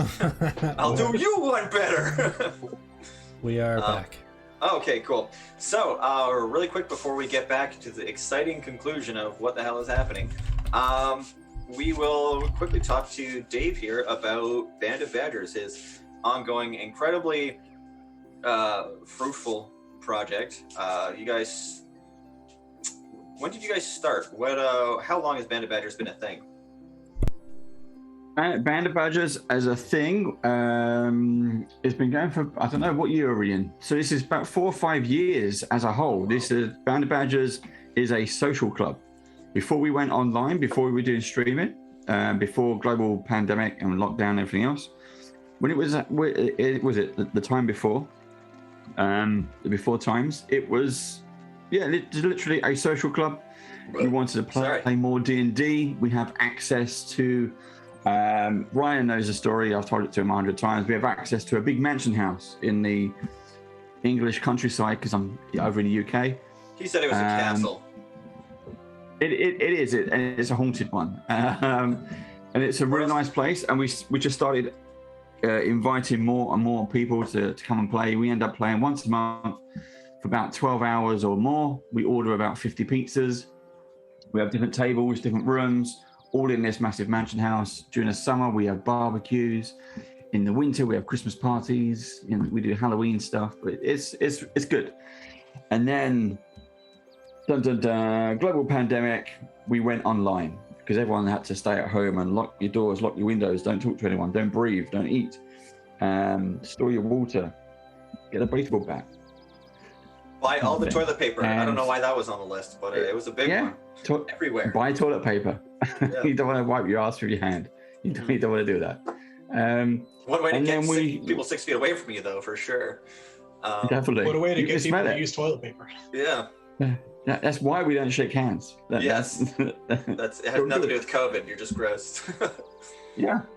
And then it was just we started doing some streams. We started messing around, and then I thought it'd be a good idea to talk to YouTube people. And around the same time, I was already talking to people at Beadle and Grimm for some other stuff, and then Gen Con happened, and one day at Gen Con, I met Ryan. We were just chatting away in chat. We were watching, I don't know what we were watching, probably D&D or something, interviews and stuff, and we were chatting away, and that was it. That was, I said, look, we do a stream, come play. And that was it. So, my introduction to you was obviously through Ryan. Basically, I had started Cantina 13 with a couple friends of mine and my siblings. I don't know if it's just me, but you got quieter for me. I think I was just trying not to burp. Is it good now? I don't know. It's better now than it was a second ago, yeah. Cool. So I started Cantina 13 with my siblings and a couple friends, and basically very much a similar thing. Like, we're like, hey, let's all do this thing together. And then the world shut down, and we're like, we can't legally do this thing, not safely anyways. So we kind of put it on pause. We just started posting stuff online, just kind of figuring it out. But then I reached out to Ryan because I had this concept for an idea a year ago that we'll talk about more later. And then he's like, hey, you should check out Band of Badgers. They're doing all this cool stuff. You guys had started, correct me if I'm wrong, did you get to play a pre-release of Pathfinder 2? We yes, but not through them. We were already we were kind of moving away from D&D. Yeah. So D&D, you had to wait every kind of 6 to 8 months for the next adventure or next source book, and having a club and having, we've got I think 60, 70, 80 people now inside the club. Oh wow. And trying to make it a big event. So you got 6 people around a table plus a DM. So that's 7 people minimum around a table. I've had 8 or 12 players around one table at a time, which is just crazy. And you want to give them more content. You want to give them more games, more variety. So to do that, I was looking at Paizo and Pathfinder. I was looking at their switchover stuff. So from Pathfinder 1 to Pathfinder 2. And I really just liked their stories.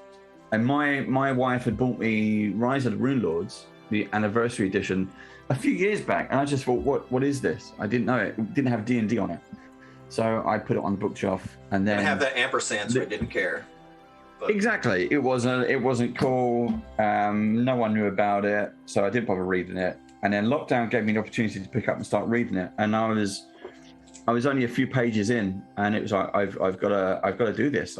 And that was how Rise of the Rune Lord started. It was that good. The storytelling, the pacing, everything was top notch. And it's not just like D&D, the books, but it gave me more. It gave me more adventure, more adult content, and D&D is kind of like your Disney family film. Pathfinder was a step above that. It gave you violence and gore and horror to a level, a more adult level. yeah. And that's what I liked about it. So I remember when he first showed me Band of Badgers, he's just, yeah, these guys, I'm going to play a game with them. You should see if you can get on too. They're going to be doing stuff with like Matthew Lillard. And that was around the time Matthew Lillard memes were huge. So like the Shaggy, like, oh, this not even a percentage of my power. I don't know if you saw those memes back then. Yep. Eddie, you're a nerd. You know what I'm talking about. So there's all these memes. So obviously, not only do I love him as an actor, but he was also very relevant at the time. They're like, these guys are doing this crazy thing. And then I remember I looked up your YouTube, which back then, like you had like a handful of videos on there. You have like a decent amount of subscribers, but it wasn't something like unreachable. And it was honestly really inspiring. Like starting a new group, I've always been very like hesitant to kind of like reach above where I see myself being. Like you see these celebrities and like you're like unwavering. You're like, I should get them on my show. Like I'm like, yeah. I respect the hell out of this guy. I've been saying to him for a year. I've been saying the exact same thing. It's incredible. Like if you don't ask, you don't get. Yeah, like 100%. You've manifested everything you've wanted. It's awesome. And yet even back then, I was just like, man, like best of luck. I guess he's trying to get Matthew, and then you did twice. I think Matthew Lillard was on your show. Yeah, he's been on twice. We've Beetling Grimm's is a 5-man team. Matthew Lillard is obviously the Hollywood star. And it was really great fun. I got to GM him, and we've had chats and stuff and since as well. But yeah, it's I think I'm the only UK-based GM who's GM'd him, and we did a zombie farmhouse apocalypse kind of thing. Because that was about Halloween last year, right? Yeah, it was perfectly timed. It was very, very straightforward story. Here's a farmhouse. There's 101 zombies outside. What do you do? That was it. And I didn't have to do much at all. It was right. Here's some zombies. Kill them. I mean, what else do you have to do at that point? Exactly. There was very little plot, and I'm also, I think, the only GM who's had the entire cast on of Beetling Grimm's. So I've had all of the guys on at various times. Plus other people that you can see on. You have those kind of the people you see on the regular tables who go around in those D&D circles, the role-playing game circles, who are very, very popular. And we've been very, very lucky to have them on our show. But you have to make the first move, and that's it. And you just have to go and ask them. If you don't ask, you don't get. So I like anyone is nervous in that situation, but yeah, you just gotta take a deep breath and jump in, man. Yeah, no, that's just go for it. It's definitely inspiring to say the least. I've watched your show a handful of times. I generally try to check it out on when you have the Thursday shows pretty consistently, but like just seeing like every week you had like a new slot, a new plot, and like having all these people in there, it's just like I'm very new to the community. I've only been in it about a year now. Like I've been playing these games all my life, but like with my siblings, right? I'm new to like the world of it, I suppose. But Ryan would be like, you just side message me. I'm like, they've got this new guy on the show. I'm like, I don't know who that is. He'd link me their stuff. I'm like, that's amazing. Like you could just see that like you do such a good job connecting with the community as a whole, and I definitely really admire that. But there's a lot going on as well. We do. I mean, that to have a new guest on every week, to do a campaign that took 10 months, and to do it every single week, where Band of Badgers is a social club, but it's basically just me and Steve who are doing things. Yeah. So I'm the organizer, I'm the designer, I'm the producer, I'm everything. So when you're talking to people, you have to do a pre-interview. Do you want to come on? This is what the show's about. Here's all the stuff what we're going to be doing. You're going to come on with a bunch of nobodies, and we don't necessarily know who you are, but we're going to showcase your work. But one of the best things we did about it was to showcase people who are interested in the games, but also had a talent. So who were doing something in the role-playing game community. So in the wake of having Matthew Lillard on one week, the person who's following that week has that audience as well, looking at their stuff. Yeah. Because an audience thinks, oh, Matthew Lillard's going to be back on. I'll tune in. Or that was really fun. What's going to happen next? So every episode, every week, ends on a cliffhanger. And then you're telling a railroad story. So it works out. It was fantastic. It was fantastic to do. And over the summer, since I finished doing that campaign, we've been doing different things, small one-shots, smaller stories, different chapters, because it is exhausting, physically, mentally, to do all that prep, to talk to all these people, to arrange it all. And I've met some fantastic people, yourselves included. But we're also, what we're going to do, I don't know if it's a good idea or not, but Gen Con, because we met Ryan at Gen Con online, Gen Con 2022, Band of Badgers are going to go to Gen Con 2022. So if you can all get to Gen Con 2022, we will see you there in person, and I'll buy you a couple of pints. Let's do that for sure. What is Gen Con? I just know there's free beer involved now, but I'm new to the community. Yeah. But yeah, so what is Gen Con? It's a convention that's actually going on this weekend. I think today's the last day of it. Okay. Today's the last day, yeah. Indianapolis. So yeah. Is Indianapolis in where it's in the States, yeah? Is it in Indiana? You got it. Hell yeah. Look at you. I just guessed. You have 50 states. How am I supposed to remember them? So yeah, no, that's awesome. Gen Con, is that just tabletop stuff, or what is it? I think it's everything. I mean, some of the stuff I've seen on social posted, you've got new games launched, you've got role-playing games, tabletop games, board games, role-playing games, LARP games, computer games, everything. Oh, everything cool. seems to be there. Plus, a few, you get the old Hollywood people have been turning up. Matthew Lillard was there. All the big names are there. Yeah, and everyone, it's just one big shopping extravaganza. So you end up spending a lot of money. There's been a lot of posts about it because it's like the first actual big convention that everyone's been allowed to go to. So everybody's there. Yeah, we had one a few months back, the UK Games Expo, which was the first one that's actually opened, because UK, we started to come out of lockdown now, and myself and Steve went up there, and it was good. It was a really good atmosphere. We still had to wear masks and everything else, but it was a really good atmosphere. And we were wearing our badges, t-shirts and stuff, and people would come up to you, oh yeah, we've seen you on YouTube and we've seen you on Twitch. We love, like what you do. That's awesome. How's you had people on? They're like, yeah, thank you very much. And that was weird. That's when you're gonna be like, cool, like, oh yeah, we do that. It's whatever. It's just another day. It's like, yeah, it's just, of course, Yeah. And you're trying to name drop, like you talk to them every day, but you don't. But I did the same thing. Yeah. It's great. Famous people person. are asking, Yeah, we go way back. Yeah. Exactly. And they're like, oh, when's Thingy going to come back on? When are you going to play with them again? I was like, I don't know. Look, I'll text them. I'll find out. I'll text them. I bet everybody that you met at the British Gaming Expo was dying to know when Zombo was going to return. I'm sure that was like the main question you got asked a lot.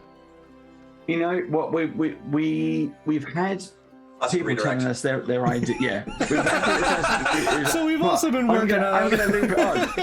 What we're gonna do is we're gonna bring back the weekly guests, but with the same characters, so that the people get to know you as the person and you as the character.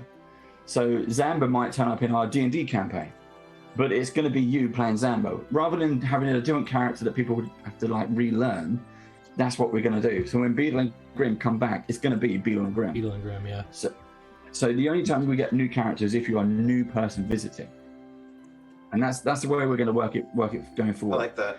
So you can jump universes, you know, we got the multiverse going on. Perfectly fine. And that's what we're going to do. Yeah, we're doing something similar with our games in Cantina 13. Basically, in our world, Cantina 13 is an actual place that joins the 13 realms, which are just different worlds. So I have this character, Penn, that jumps around into like all my different worlds, and he's just annoying and pisses people off. And I'm like, yeah, I can piss every group I know off. And I'm very, Marvel is to blame for that. I can't look at something and not expect it to be a universe now. I'm like, so it's like, did you check out this movie? I'm like, were there 24 other ones and 6 TV shows? No, I'm not interested. So it's a lifestyle now. It's not even just a movie anymore. But. So Dave, what's the next big thing that you are allowed to talk about? What's coming up? Give us the exclusive. What you're allowed to discuss. No one watches the show, you're fine. We've got 7 viewers and 6 of them are us. It's really tricky because people do go around, you know, these people say, oh yeah, I've got an NDA. You know, we're not allowed to, and you don't know on how much trouble you can get into just by telling you what we're going to be doing next. What I can say is we are going to be doing stuff. We're trying to just survive the next few months. We're trying to get to 2022 because that's when it all changes. The whole menu, the whole way we're doing things is going to change big time. A few weeks back, we did PaizoCon.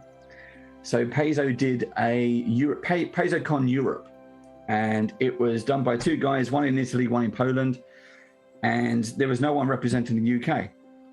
So me and another team called the Danger Club, we were talking about it, and we're like, well, we want to represent the UK. Can we do it? We spoke to Paizo, and they said, yeah, do it. We presented an idea, and we did it. So we had 1 week's notice when they gave us the story. They gave us 3 stories, and this was to launch Pathfinder Society Year 3 meta plot. So it was a 3-day weekend. I had to design, produce, and GM, and organize all 3 days. And then Dan, who's part of the Danger Club, he came in and said, right, yeah, okay, we got the team back in. So he ran the Sunday, so I got to play. And I got to play a Leshy Bard, who was a lot of fun to play. But that was it. I mean, that was massive for us to be able to represent the country, do something like PaizoCon, and we were live on the official Paizo channel for 3 days. Hell yeah. And everything you see was done by us. That's awesome. And that was a lot of fun. Just another thing where you're just like, hey, can I do this? Do you want to do this? And then you get like so literally like you just have to ask. Mm-hmm. So if you have to pitch the idea as well. Have you ever been told no? What's the biggest name that just was like absolutely not? Oh, it's Wizards of the Coast. I asked Wizards 9 times if I could do what I wanted. So the stuff that you've been seeing over the past year and a half of what we've been doing online, I asked Wizards 9 times over the course of like a year before that, and each time they said no. I pitched my idea to Paizo, and I think Ryan's heard this as well, and I didn't even finish my pitch. They just said yes. Shut up. So that's the difference. Yeah, that's different. And then that's awesome. We also do stuff with Free League, who's a Swedish publisher. They make Alien RPG, Symbaroum, Vaesen. They make all of that stuff. I watched it. Yeah, you did the Alien RPG thing. Did you start that one? That was last year as well, right? Yeah, we're doing some more. So this, I mean, it's nearly 1 a.m. here, so it's officially Monday. So this coming Friday, we've got a Q&A with one of the Alien writers. And then in November, the writer of Alien RPG, one of the writers, is going to be GMing us live. Oh, hell yeah. Awesome. That's awesome. Because we just asked. I feel like me and Ryan are not giving anybody a chance to talk here. Eddie, Dane, Kyle, do you have anything you want to ask Dave? Oh yeah. When you start doing games in that castle again, can I come to England and play? We're we're actually doing some. So hopefully we're going to be doing some stuff at Gen Con 2022. But as of 2022, we will also be doing We will be doing a UK castle tour. Oh man. So there is stuff happening, which is why I've got a little dude here. I was given that. Nice. Love This it. is from one of our castles here in the UK. Just one of our castles. It's one of our castles, yeah. So we're going to be doing a UK castle tour. That's awesome. So, Ryan, why don't you ever take me on castle tours? Yeah, Do you Ryan. want to go this year for my birthday? Yeah, I threw you a surprise party with your wife last year. That was nice, right? January 22nd, 2022. I think that's a golden birthday, right? Oh no, that's if I'm turning 22. Yeah, you had that 9 years ago. Yeah, okay. That might have been one of the times we went to a trampoline park or something. Yeah, maybe where I had a crazy bad meltdown, anxiety induced birthday like every year. Time is linear. It's just, Dane, what were you going to ask? Dave, you got a lot of cool stuff behind you in your backdrop. Can you talk to us about your stuff? What can you see? What would you like to know about? Just what's the I most can valuable see- for when we break in? I can see the player yeah. screen from Sean Sunday. That one. Yeah. So That this is is- the player screen, That's sick. Awesome. and it's just gone into. He's just had it published. The second Kickstarter. So this is a guy who's based in Australia. Again, someone we've met through doing this, who I was talking to online. This is he's got ADHD, so he's built a player screen. So everything a beginner starter player needs to have. I like that. But It's also really because it's awesome. got yeah, it's really Can we- really clever. So Can we throw up he's a got link one for that, Ryan? Kickstarter. Like, Yeah. not to, Absolutely. take away from Dave at all, but I really like that. they've got some really really cool stuff on there. So everything you need. I For love a that the new player. titles are so like ADHD. Like my older brother is very much of that, and it's just like do this important information. It's just as blank as it could be. I like Yeah. that. And this is all his own artwork and his stuff. I mean, like he's GM'd for B. Dave Waters and Alicia Marie. So again, you know, just talk to these, just talk to people. Keep talking to people, and just invite them on to just hang out and do something fun. So, what would your advice be for someone new that's kind of watching this that hasn't quite started something up yet? What would you say to them for how to reach out to people? Like, what was kind of your first experience reaching out to somebody noteworthy, unlike us plebeians? The easiest thing is just how would you like to be approached? Same thing. Just be polite, be honest, be open. Everything we've done, I've paid for it myself. We don't make any money from this. People have sent us stuff. So Epic Encounters, if you know what these are, it's basically a one shot in a box. It's by a company called Steamforged Games. They're UK based, and they just sent me a big box of all their box sets. And it's amazing stuff. So we're now doing that, but we're also going to be painting them because the figures are amazing. You get an instant orc army. Whatever you need, it's just there. So we're going to be painting them on the brush off show, and then having a variety of shows. So coming on and playing games, it's fine, but that would take 3, 4, 5 hours, and not everyone has that amount of time to give for free. The painting show is 2 hours. An interview is 1 hour. So just try to do things that you think, one, that you're interested in, because an audience will find you over time.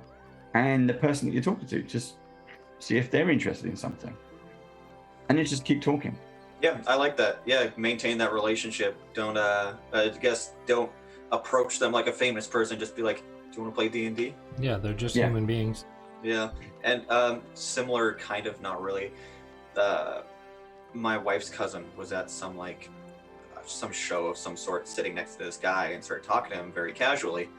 And then they ended up exchanging numbers and like hanging out. And then one of his friends was just like, "You're hanging out with Cole Sprouse, the kid from Zach and Cody and Riverdale." He had no idea he was a famous person, but the reason they like started like getting along was because he just talked to him like a normal person. So I'm sure that's got to be relieving to some extent. I don't know the full story. It's something to that regard, but yeah. So I'm sure that's got to be relieving for them as well, just to have like a genuine conversation rather than like a "I love your work, notice me, senpai," kind of stuff. Yeah. But that's the same with so like Matthew Lillard is the biggest name we've had on the Badger show, but like we were setting up before the game started, you're kind of just hanging out in a green room. So you know we're having a beer, we have a laugh, we have a chat. When Matthew came on, he's just, everyone says he's normal, he's a gentleman, he's down to earth, and he is exactly that. And for someone who like, shit, how the hell am I gonna GM this guy? I've seen his films, I've seen him on telly, it's weird. Yeah. Now I'm talking to him like a normal person, like, what's the weather like? I just killed his character. Yeah. Now no famous person hates me. I remember like the week before he came on, or like the day before he came on, we were messaging on Instagram, and you're like, I'm freaking out, and I was like, I'm sure it'll be fine, man. Don't worry about it. But, yeah, you heard it here first. Celebrities are people. Turns out. Something no one ever could have known. Yeah. I mean, but then also, and again, Ryan's been there, so Ryan's experienced it. We had our last year's, we had our Christmas party. Last year we had our Christmas party, and we had again people from all over the world coming on, hanging out with us, having a drink. We had Neurological was there, people from Beadle and Grimm's, various publishers, company CEOs, and us. And we're like, why are we sitting around the table with people? The only thing that connects us is stories. We all like to tell stories. We all like to listen to stories. Well, that's why we play games and watch films. To be fair, the thing that connected you was Band of Badgers. You did that. That was you. That was all you. So kudos to you, because that one night was incredible. Absolutely incredible. Yeah, that was brilliant. I mean, the one of the bits that I remember from that is because you had all that snow. Yeah. And you were like, look, come here. Yeah, because my internet was going out, so I just called you on my phone and I brought you guys outside with me. I was like, look, it's snowing. Yeah. Like, it's like 12 degrees.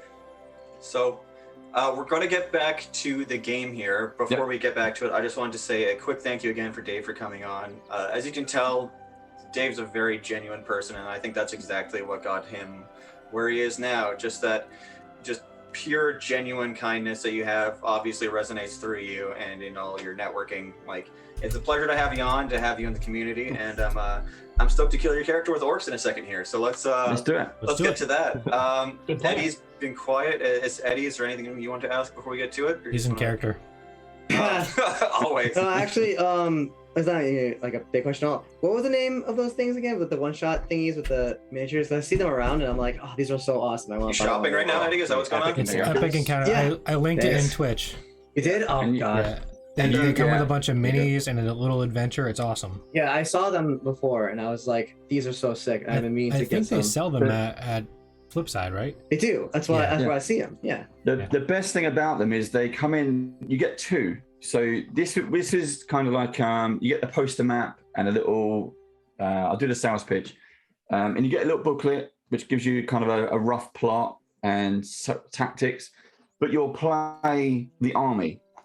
And then in the next box, you'll get the boss. And the boss is a significantly bigger box. Oh, wow. Because, so this one is for goblins. You'll fight goblins, and then you'll fight the Hydra. Oh, hell yeah. Oh, that's so awesome.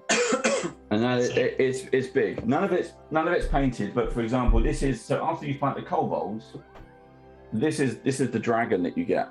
Oh, hell yeah. Spoiler alert for anyone that's playing. Put that before. Edit that in when we post it on YouTube. I like We'll how the fix it in gold. post.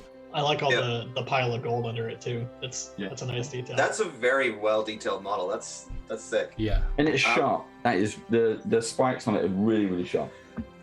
But yeah, just one last note to just point out that like genuine nature thing I was saying, like even Dave's still wearing the Session Zero shirt. Like I still see those like And what is it, PaizoCon as well? Yeah, So and like first those, episode.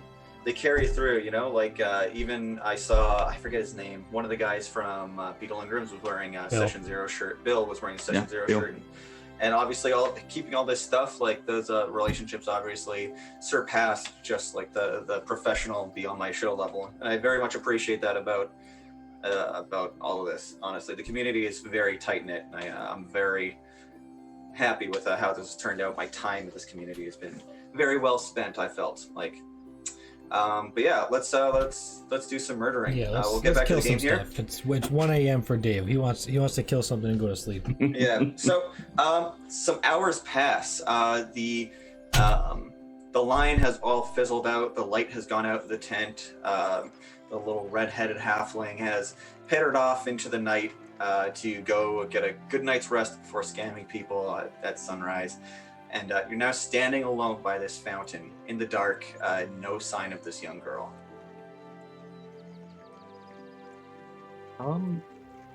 Did I see which way she went after? She went back towards the farmsteads near where you had entered the town from the south side. I think we have to try and track the little girl. I'll allow it. This is an acceptable thing to do in a fantasy game and not a creepy thing to do like it would be in real life. Yes. So you guys begin attempting to track. I guess you have a ranger in the group, so I can track that girl. is that Beauty and the Beast song? No, hold on. Doesn't matter. No, Continue, it's- please. I can show you the world. Yes, from Beauty and the Beast. The classic Pixar hit. Yeah. Oh, Alright. Okay. What am I doing? What do you want me to fine. roll here? You are tracking, so survival. Yeah. And I think I get advantage. What? Why would you get advantage? I don't know. You said it with confidence, Eddie. That's why. 16. We just talked about this with Dave. You just ask and you get things. I think. Well, what? So it's 16. Where's my favorite terrain shit? Where's that all at? Did you switch to the alternate thing, or did you actually? Oh, I might have. Yeah. See. Yeah. Gotta be careful which one you want to Deft pick and choose. Explorer? I don't know what that means. Whatever. 16 for 16. survival to track this girl. Okay, so you start making your way south, back towards the entrance of the town, or at least the one you entered from. Kyle just starts, or Ezra starts poking her head around, just taking a look at all these farms. None of the lights are lit at this time. Everybody seems to be sleeping, but you find some footprints in the grass. There's some taller grass off to the side of the pathways here, the roadway, and you can see some imprints where feet have recently traveled. Right. I want to put my hand up on Dallas and kind of pat him a couple times, twice he knows that means stop. Okay, just as long as Dallas knows is the important part here. So you pat Dallas, he stops. You see that these footprints kind of go around to the back of one of these farms. Should I go up and scout it out a little bit, or does anyone else want to take the lead on that?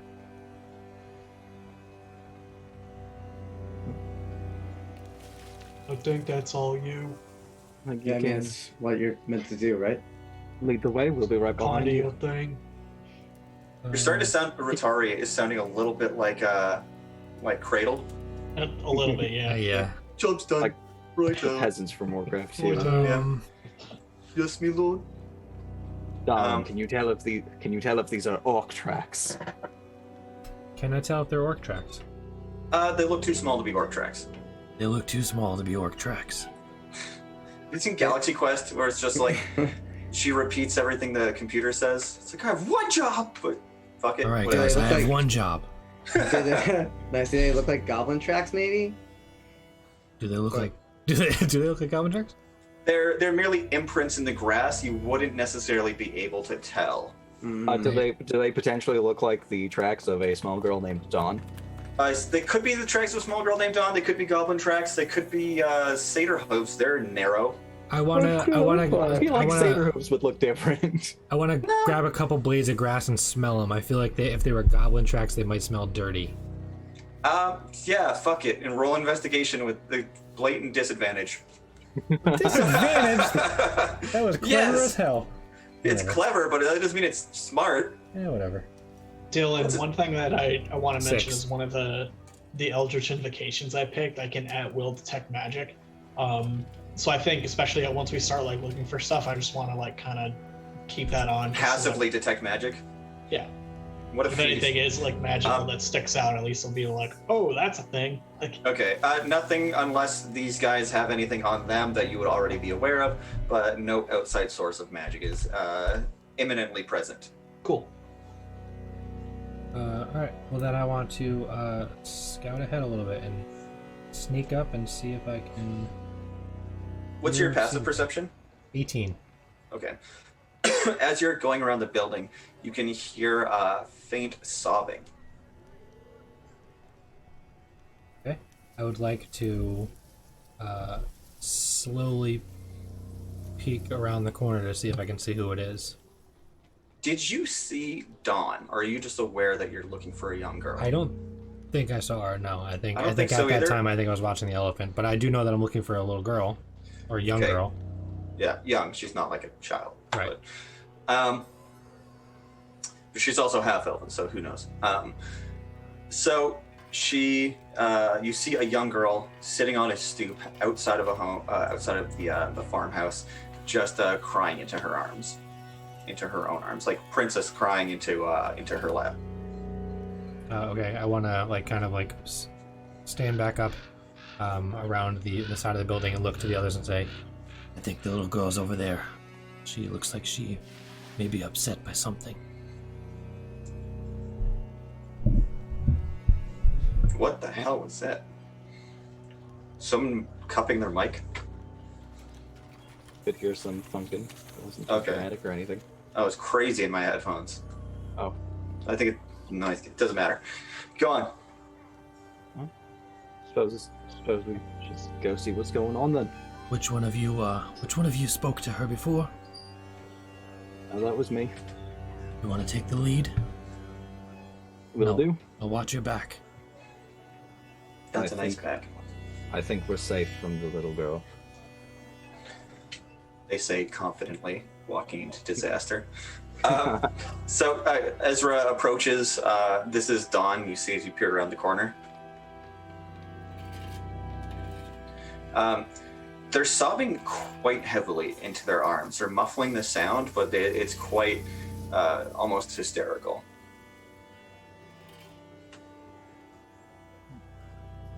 Dawn, it's me. Has something happened?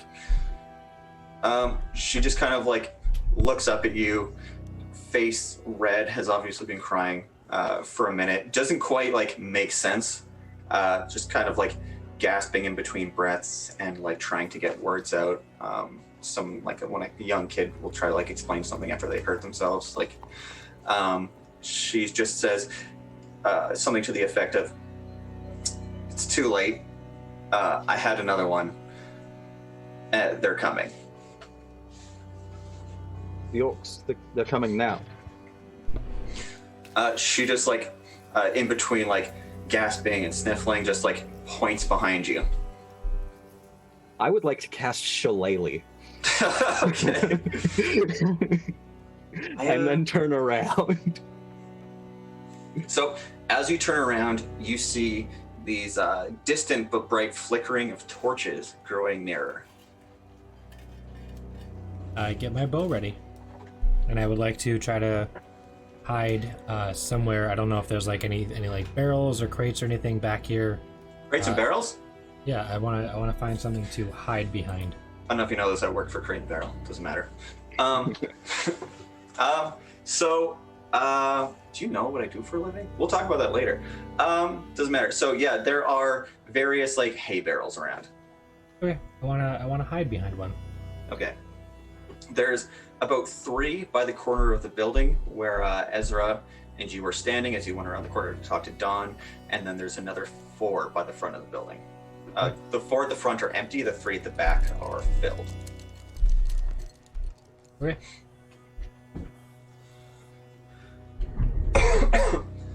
How does everybody else respond to this?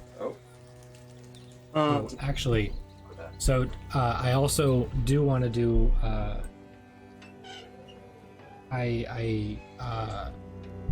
As I like get myself prepared and I duck down behind these hay bales or whatever, I say like a small prayer to myself, and the camera pans over to Dallas, and Dallas's body shifts a little bit, and you see him sort of like distort, almost as if there's like a second one inside of him, and I create my primal companion that looks exactly like Dallas, and that is where he is stationed at like the front-ish corner of the building, using But he's medium sized. yeah. As he like moves and like separates himself from Dallas, he becomes smaller to fit the parameters of the spell. Okay. Quick content warning. Obviously, orc invasion. There could be some death involved in this. So going forward, this potential fight scene carrying out, assuming that's what the characters are wanting to do, there will be possible deaths in the next portion of this game. So just a quick content warning for that. Maybe not character deaths, but NPCs or orcs. If that's Or very intense persuading, maybe. Yeah, so this next portion could be more intense. So if that's not something you are comfortable hearing about or watching, then this is where your journey with us ends, unfortunately, and we will recap with a less violent nature later on. Back into the game. So, wait, do we all see that the orcs are like, or the torches in the distance coming? You would have heard Dawn speaking to Ezra. You guys are quite close in proximity, and as I said, she's in like a very deep sense of grief right now. So she's having trouble maintaining some composure right now. Gotcha. Evidently, Okay. so as any of us would with the news that she believes is upon her. So I guess what I'll do is I'll move up in front of her, sword and shield ready, and like kind of like with the sense of like nothing's gonna get to this kid, and almost I guess no, that's pretty much it. Just make sure like the idea is like shield in front, sword at the ready. Any orc that comes by, it's not gonna get to her. So I guess I'll ready an action if that's how we're gonna do this. I don't know. Okay, yeah, no, that's totally fine. Okay, ready.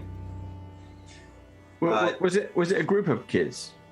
No, it's Was it just one. her It's on her just a young girl sitting outside her farmhouse, crying on the back steps, as she had just had this vision of the orcs coming a couple days ago, and had spoken to Ezra saying that she had had another vision. Lassie, is there anyone else left inside?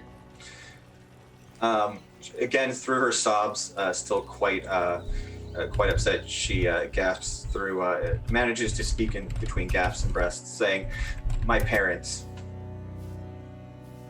I will. What time of day is it? It's Late evening. late at night, so like everyone is asleep. You can assume that it's about like our equivalent to like 1 a.m.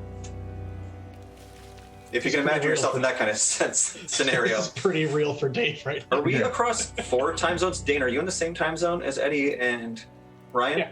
Okay. I wasn't sure if you went west or not. Again, I don't know your geography. Where did you move to? Connecticut? Connecticut. I'm like I'm 2 2 for 2. south, Yeah, okay. but at the same time. Cool. Got Indiana and Connecticut. Okay. Back to the game. Sorry. So Eddie, you've readied. Kyle, you are very much aware of this. Ryan is sending an elephant. Dane, what are you doing? Or I guess, Dave, you haven't said what you're doing with that information. I'm gonna do the same as Fingolfin. I'll stand shoulder to shoulder, shield in front, and I've got my warhammer, and I'm slowly gonna bang the warhammer. And as they get closer, I'll speed up the banging. So like that Black Panther scene with like the connected shields, or I guess the 300 scene as well. All right, and Rotari, how does Rotari react to this? I kind of look at everyone and look at Don. I'm like, guys, that won't be necessary. I'm gonna turn all the lights out. Maybe stand a little bit more than 15 feet away. Because for some reason this fantasy world uses the Imperial system. All right. So you request that they stand a little over 5 meters away. Yeah, whatever the equivalent is of that. I don't know what it is either. Right now, I'll go like 15 feet in the direction of the oncoming horde. Okay, so you start going towards. So again, they are marching towards you. You can see the flickering of multiple torches grow nearer and nearer. Can we recognize it? Like, are we able to tell like that this is like a band of like Badgers? Yes. I guess I was gonna say like bandits or orcs or marauding pillagers. Roll perception. We haven't had one of those in a minute.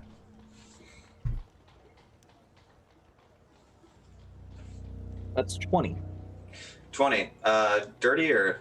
Dirty. Okay. So as they grow near, you can kind of hear these like more grotesque sounds that aren't generally made from like human satyrs, elven kind of creatures. They sound not quite monstrous, but close to. So you're presuming orcs. I can speak Orcish. Do I recognize it as Orcish? Yes, they're saying things like, "Let's go to that farmhouse." Yes, you recognize it as Orcish. So definitely people coming to do bad things. Yes. All right. Pillage and otherwise. Are they within 120 feet? Not quite. Okay. When they're within 120 feet, I'd like to cast Magic Missile. Sounds good. Let's go through preparing everybody else's. So Kingsman and Fingolfin are standing at the ready. Darwin is readying his elephant. Rotari, one more time. I have my bow drawn ready to go too. Yes, okay. So I'm going to be right next to Dawn, and basically once everyone else is outside of like 15 feet from us, I want to cast Darkness. Okay. So you want Kingsman and Fingolfin to move away. I know Ezra said that she walked towards the horde. Unless Ezra has a way to see through magical darkness, is probably. I do not. That's why I moved forward. Okay. I have a way to see through normal darkness. All right. So Fingolfin and Kingsman, I suppose you would move up with Ezra. Yeah, I guess so. Yep, happy to. All right. I mean, if you're both also using shields, then we do make a very dramatic line because it's literally just 3 of us shields up. Hell yeah. I won't wait until they're sort of 15 foot away. When they're within range, which is for me 120 foot, I will use Guiding Bolt when I get a chance. On the leading orc. We're just standing here waiting to blast. Okay, so we'll skip a little bit. This horde is oncoming. They're gaining on the town of Fisherman's Peak. You can see that there's just dozens of these things incoming. Their faces are well lit by the fires that they're carrying, and you can see them notice you guys in stance before you. They are now within 120 feet, and some of them have stopped to fire arrows as the rest start to run forward. So they are within 120 feet. Are they in the woods? They're exiting the woods as the woods get closer to Fisherman's Peak. The trees become quite sparse. So there's maybe a tree every 10 feet at the point that they were at, but they have now exited the tree So from line. the back of the buildings to the tree line is 120-ish feet. Yes. Okay. Hey, Eddie Bingo, that's a dog barking. It's kind of a face palm. Does that count? Yeah, that counts as a face palm. He was also eating earlier. Should we do initiative for the 120-foot distance? Yes, everybody. Oh, we'll get everybody roll initiative, and then we'll just go based off of that. Cool. So, I'm going to have the orc army go in 2 initiatives: melee and ranged. So I'll be rolling twice for the horde's initiative. I got 21 for initiative. I also got 21. You guys are punks. I got a 7. Mine was a crit, if that makes a difference. I also got a 21 for the ranged. If we're going by the higher dex mod goes first, mine is +2. All right. Mine got is a only 10. +1. Okay, so what did everybody else get for initiative? 15 for me. I got 10. 10, Eddie? Yeah, 7. Mighty 7. Yeah. Mighty 7? Yes, a mighty number. Okay, so we are going...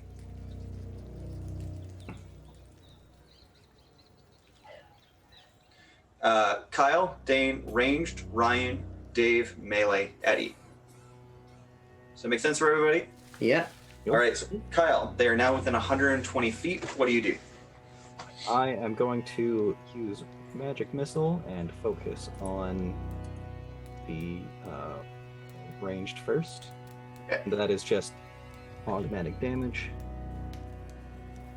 Because I don't know how much health they have. I'm just gonna do 3 darts on how many archers are there? Within the front line, there are 8. Oh, that's a lot of archers. Yes.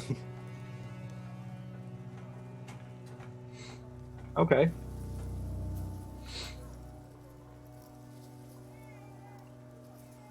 You know what, I'm just gonna do all 3 darts to one of them and see what happens. So Okay. that is. Why did that open? That is a total of 11 damage. 11 damage. Okay, so 3 darts connect with one of the archers, and it just thud, and falls to the ground. The other 7 ready their bows. Oh, and if for bonus action, I can cast.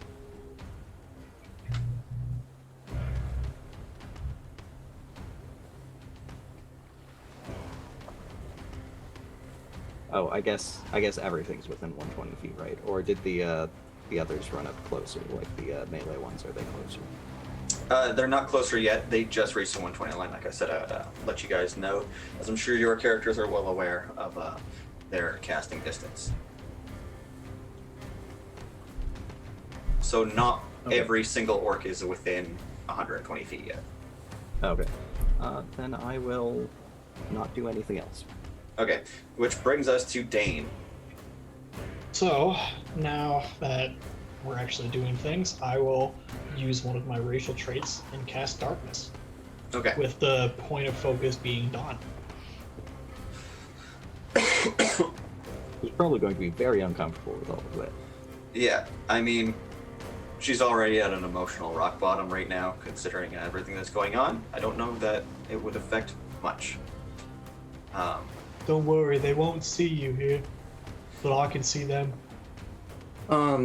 Would the darkness spell affect darks or what's it called? Fuck. Can you see through it with? Wow, I cannot remember the word. Only special eyes, not dark vision. Not dark vision. Okay, thank you. Not through magical darkness. Yeah, Got it. basically everyone has dark vision now, so I think this is just like a way to like correct that. Got it. Except I have Devil's Sight, so I can see through it. Ah. Yeah. I believe only Devil Sight and the Gloomstalker Trader would allow you to see through that. Right. Gotcha. All right. Is that the only action you make on your turn? Yes. Okay. So the ranged are going next. The 7 archers that have readied their bows are going to fire on the 3 in the front line. So that's Fingolfin, Kingsman, and Ezra. So I'm going to roll 7 times. Who of you is in the center? I believe that was Kingsman was in the center. Yep. Okay, so 2 are firing on Ezra, 2 on Fingolfin, and then 3 on Kingsman.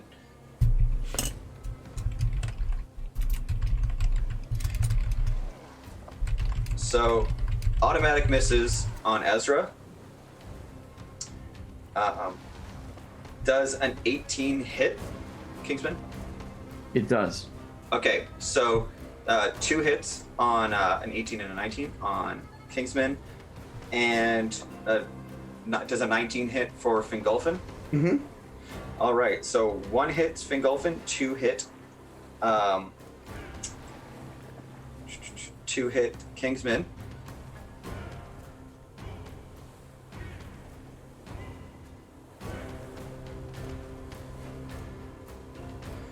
Fingolfin, you take a total of 7 damage.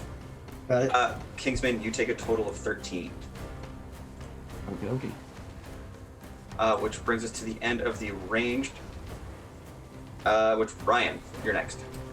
Important question. Am I successfully hidden? You are, yes. Okay.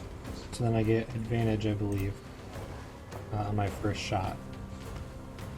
So I'm taking my longbow, and I am going to use my sharpshooter feat for the first shot, which subtracts 5 to hit, but adds 10 to damage. Okay.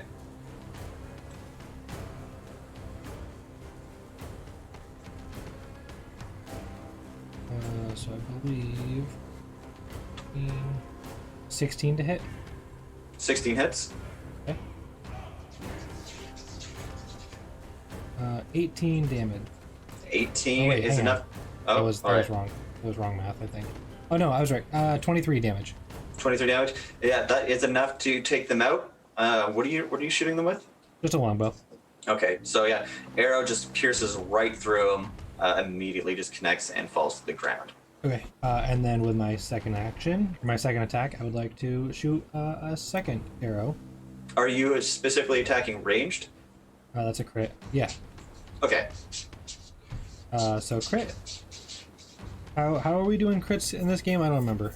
So I think we decided full damage and then you roll 1. Got it. So full plus 1 roll. I'm gonna do this.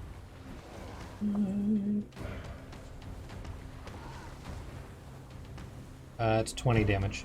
20 damage. And again, that is sorry, did you say if you're specifically attacking the ranged? Yeah. Okay, The cool, first cool. ones that came out of the woods. All right, so that is 2 successful kills, 2 more orcs just blah, and just fall to the ground immediately. Arrow rips right through them. And then I just want to like duck back down behind the. I can't hide successfully, but Yeah. I want to like duck back down for at least cover from anything that comes at me. All right, sounds good. Is that the end of your turn? Absolutely. All right, that brings us to Dave. What does Kingsman do? Okay. Am I in the ball of darkness? Or am I outside of the ball of darkness? I believe the 3 of you moved up when Rotaria requested everybody get 15 feet away, or 4.5 So- meters. The front of the charging orcs on foot, the melee chargers. I'm assuming their leader is leading the charge. And Yes. are they bunched together? So they seem to be in line formation. There are now 5 orcs with bows drawn within the front line. There is a more decorated looking orc standing in the center holding a torch with a sword at his side, not even drawn. And then there are another 4 orcs standing next to him. And then there is another line formation behind them. Okay. So I was going to use guiding bolt, but instead I am going to point my finger at the one I think is the leader, and a bright streak flashes from my pointing finger and then blossoms in a low roar as an explosion of flame. So, I'm just going to open with a fireball. Tight. All right. On him. Boom. So, this person this orc is standing centered to everybody. This bright flash lights up the night sky, connects with his chest. What are we rolling here? It's a dexterity saving throw of 13, and it has it's got an area of effect of 20-foot range, 20-foot diameter.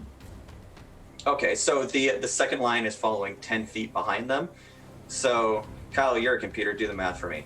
Each of them would be standing 5 feet apart in line formation with another line of 10 feet behind them. So, how many would that get on either side? What's the radius on fireball again? It's 20. 20 foot radius. So if you said they're 10 feet apart. 5 feet apart, left to right, and 10 feet behind.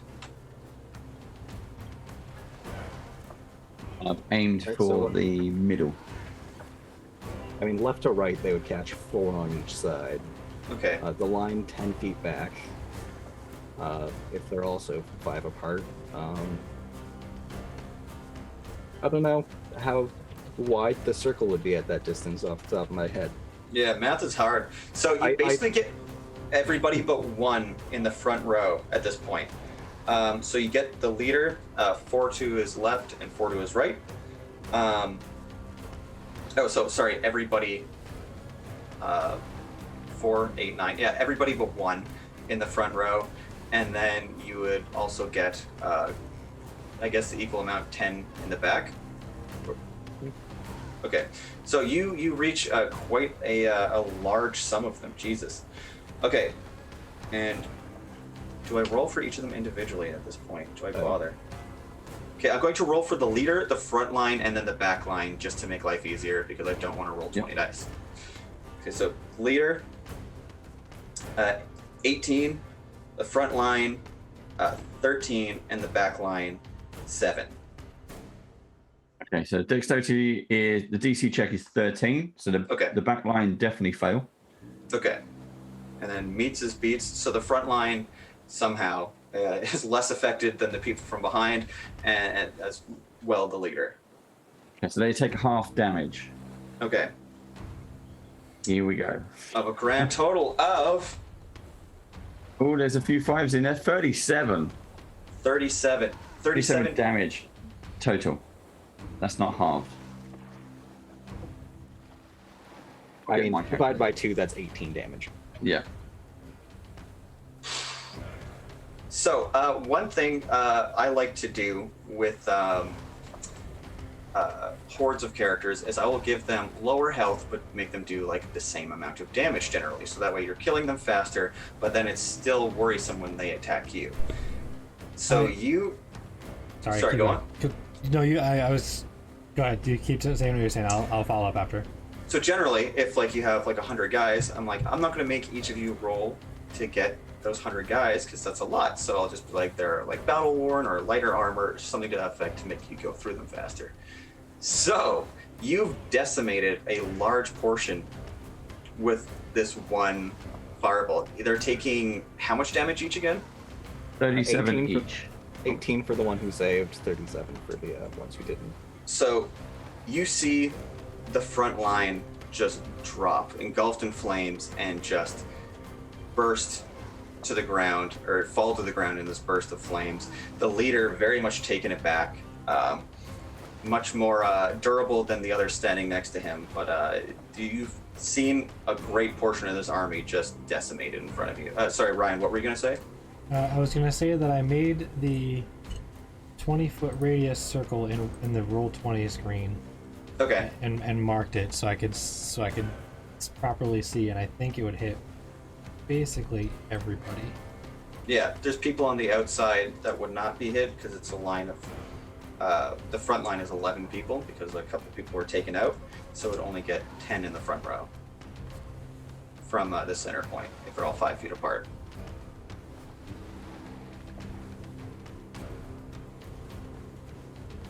So I'll bang my shield, dum, dum, and I'll hold the hammer up in the air so everyone can see, and I'll shout out that what I did is protecting this town. The rest of you can leave with your lives. Or die. What language do you say this in? I'll shout it out in common. Common? Common or dwarfish is the only thing I can speak. Can I repeat it in Orcish for each of these? You can on your turn. Confused Orcish grunts reply back as it's now the melee's turn. Those remaining now start to sprint forward as they enclose on now they would be 60 feet away from you. Sorry, was that the end of your turn, Dave? Was that your last action? Yeah, that's it. I'll stay firm-footed where I am, and I'll follow up. If they start running towards me, I say, I can do this all day. All right, so I guess they'd be 60 feet away from Dane and Dawn. It's fun to say, but 45 feet away from the rest of you. If you did take that 15-foot, you close that 15-foot gap away. So the melee fighters are now 45 feet away, and that is where we're ending their turn and moving on to Eddie. Okay, so those melee orcs, you said 45 feet ahead of me? That's correct. Okay. I have a sword and shield drawn right now. If I swap my sword for a boomerang, how would that work action economy-wise? You just drop your sword to the ground and you should be able to draw your boomerang as a free action. Shit. One thing I like about 3.5 is you could literally, it doesn't matter. You could, walk and draw your sword, and that's just, one thing. But 3.5 has some very particular rules about drawing weapons. yeah, but it's still a little more in-depth, It's and it's, less I draw my sword and that's all I can do. But Okay, then next turn I'd be able to pick up my sword, no problem, I guess? Or if you drop it, Yeah. That would be if you get one free action, which is something simple like dropping it or picking it up. Okay, then I'll do that. I'll stab my sword into the ground in front of me, pull out a boomerang, and throw the boomerang, and try to hit one of these buttholes. Actually, let me see the range that's of going to mine. be hard because they're facing you. But it is a boomerang, so I guess you can get them from behind. Oh, let me see. Okay, 50. Yeah, okay. 8. Ryan, you shook your head at that. But 8. my coffee's cold. Oh no! It's almost a 20. Oh. Was it a 4? It's a 6 now, so that's gonna miss. 6 does miss, unfortunately. But the boomerang comes back. Hell yeah. All right, so a 6 does not hit, unfortunately. So this orcish horde has been very much shrunk. There's a lot less of a threat incoming, but there's still quite a few, and you can see some more lights for the. Oh, sorry. I can throw it again, right? Because the attack action is 2 attacks, right? Yeah. Yeah. Okay, I'll throw it again. Round 2, baby. Taste my boomerang. No. Ha ha ha! That's 20. For a total of. 24. There's a crit. It's great. I know, it's just Oh. ruining Okay, so- Eddie's self-esteem. Oh, okay. Yeah, that's fair enough. So it'd be 4 plus. 5. 9 damage in all. Did a total of 9 damage. Yes. It's Okay, D4. you hear this echoing thunk as it connects with his head. He's very much taken aback, just kind of waddles back and forth and just shakes it off, but very much did some damage. He's not walking the same as he was a second ago. This only says on a miss the boomerang returns to the thrower's hand. I don't think it comes back to me now. But No, it drops to the ground. yeah. Well, Sticks it in did. his skull a little bit. It did its job. Boomerang. And you just bought the one with your 200 gold? Just checking for a friend. If I say yes, will you laugh at me? Oh, forever. How about like Count- 20 boomerangs? Count that as asking an obvious question so I can mark my bingo sheet. That's on the bingo card. No. No. Okay, so as I was saying, like this very much diminished army is still encroaching on you, almost unwavering by the loss of this this sheer amount of like now barbecued orcs.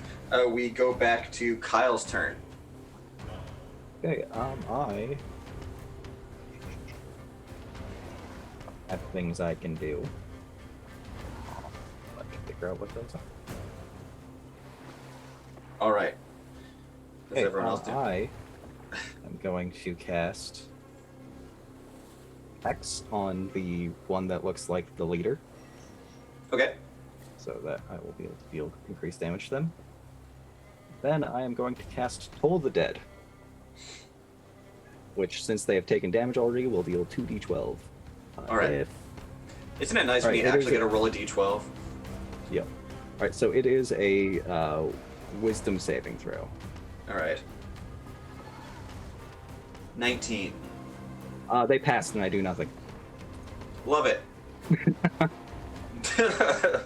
All right, so Kyle was effectively useless, murmuring some hexes and waving her hands around, and that's it. So your assumption is that they're building up to something, but nothing comes of it. So is that the end of your turn? Absolutely. Yep. Rotari, what do you do? I bleeding. would like to cast Eldritch Blast because Rotari is a 5th level warlock. That means I can shoot 2 blasts. So I would like to target 2 of the melee orcs that are charging at us. Okay. In particular, which are you looking for? Just 2 of the like general like grunts you're looking to get rid of? Yeah, just some of the fodder. Yeah. Okay. The one that Eddie already damaged is that one that you're looking for. No. Okay, just 2 fresh ones. So the first one's a 17. The second one is a 21. Okay, both hit. Cool.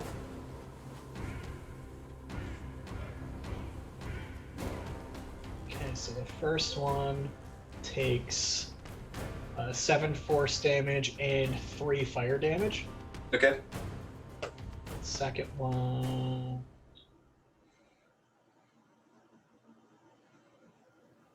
takes 13 force damage. Okay. The first one is definitely looking gravely wounded. The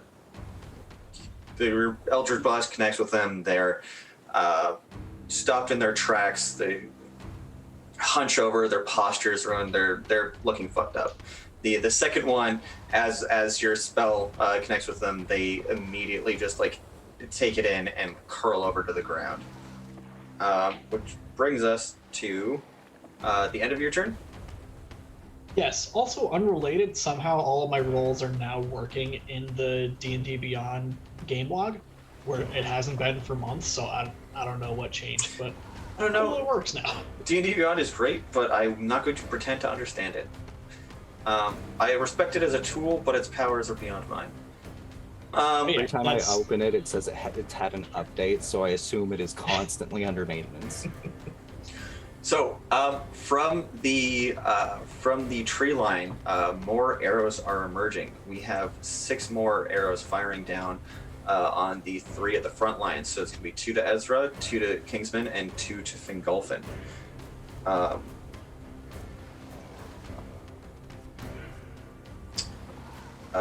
2 hit on Fingolfin, and 1 hits on Ezra. They beat an 18. Yes, I got 18, 19, 19. That's a question. Yes. So, the 2 on Fingolfin were 19s, Kyle was an 18. The rest were 3, 4, and 6. I'm assuming those do not hit. Nope. All right. So, Eddie, Fingolfin takes a grand total of 9 damage, Got it. and Ezra takes 8. Funny how dice do that.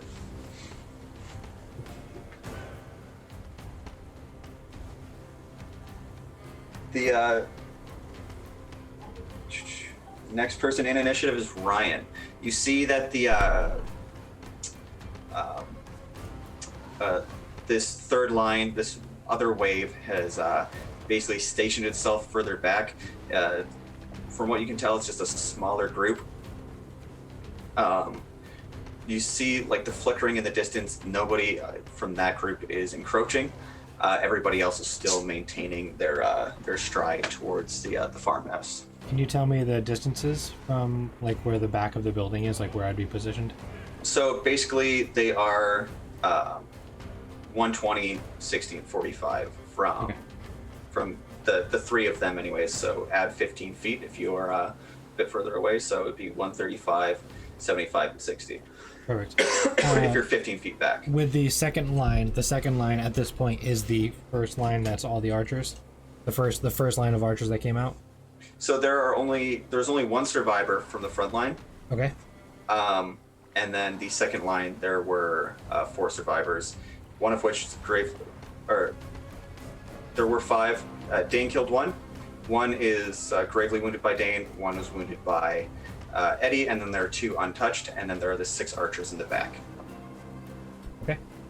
I will. So there's 11 left. I'll use my bonus action to Hunter's Mark one of the ones that are rushing closer, so one of the melee ones. Okay. And then try to hit him. And I'm gonna, I guess, use my sharpshooter for the first shot and see what happens. One of the 2 that were untouched, or one of the wounded ones? One of the untouched ones. Okay. So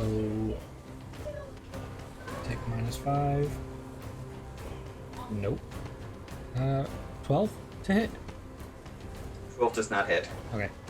Then I'm gonna shoot the second shot, just regular. Not gonna take the sharpshooter. Okay.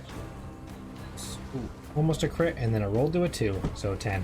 That's happened to me. So Yeah, so I shoot my 2 arrows, and then I duck back down again behind, take the cover again. all right. Well, that brings us to fucking Fireball Dave here. Let's see what happens. I'm going to do the same again. Is there any clump of them? So I'm going for numbers, not The biggest leader. clump would be the 6 in the back. There's a total of 11, and it's kind of spaced out, so it's 6, 4, 1. So there's one that's about 45 feet from you, 4 that are 60 feet, and then 6 that are 120 feet. I will do the same thing again. I will bang my shield with my hammer twice, say a prayer to Moradin, and I will cast another fireball on that group. So it's a dexterity saving throw of 13. Yes. The group gets 13, so they save, but Half damage. What's half damage of? Here we go. 31. 31 total. So yeah, half of that. So 15 damage. So you said you're centering it on 20 Yes, feet. please. So 5, 10, 15, 25, 30. So It's 20-foot radius, so that's out each direction. yeah, so they get 4 on either side. So yeah, they're all dead. You just obliterated this army. Your friends are there, but you have very much. Hey, I shot that first guy, that one dude at the start, and he died. And you know what? I think that really got the ball rolling. Yeah, you definitely made the initiative. And I shout out over the burning crater and the screams of dying, burning orcs. There's no Again, even screams. You just dusted them like Thanos. Just they're just you're just obliterating them as they attempt to make a mark on this town. I give you one last chance to leave. This town is under our protection and Moradin's. Run while you have your lives. Which, as I speak Orcish, they just kind of hear. Moradin. Moradin. Presumably they recognize proper nouns. Ak, Moradin, ak. All right, so from there, that brings us to the remaining melee. So one of them finally reaches you, and his first attempt, he's just going to swing at Kingsman. Very much recognizing a threat when he sees one. Does a 17 hit? A 17 hits, but I can use my reaction to use Warding Flare. Okay. So if I'm attacked by a creature within a 30-foot radius, but he's right up on me with melee, they basically a blast of white light will come out of my body. So they have to attack with disadvantage, please. Okay, definitely.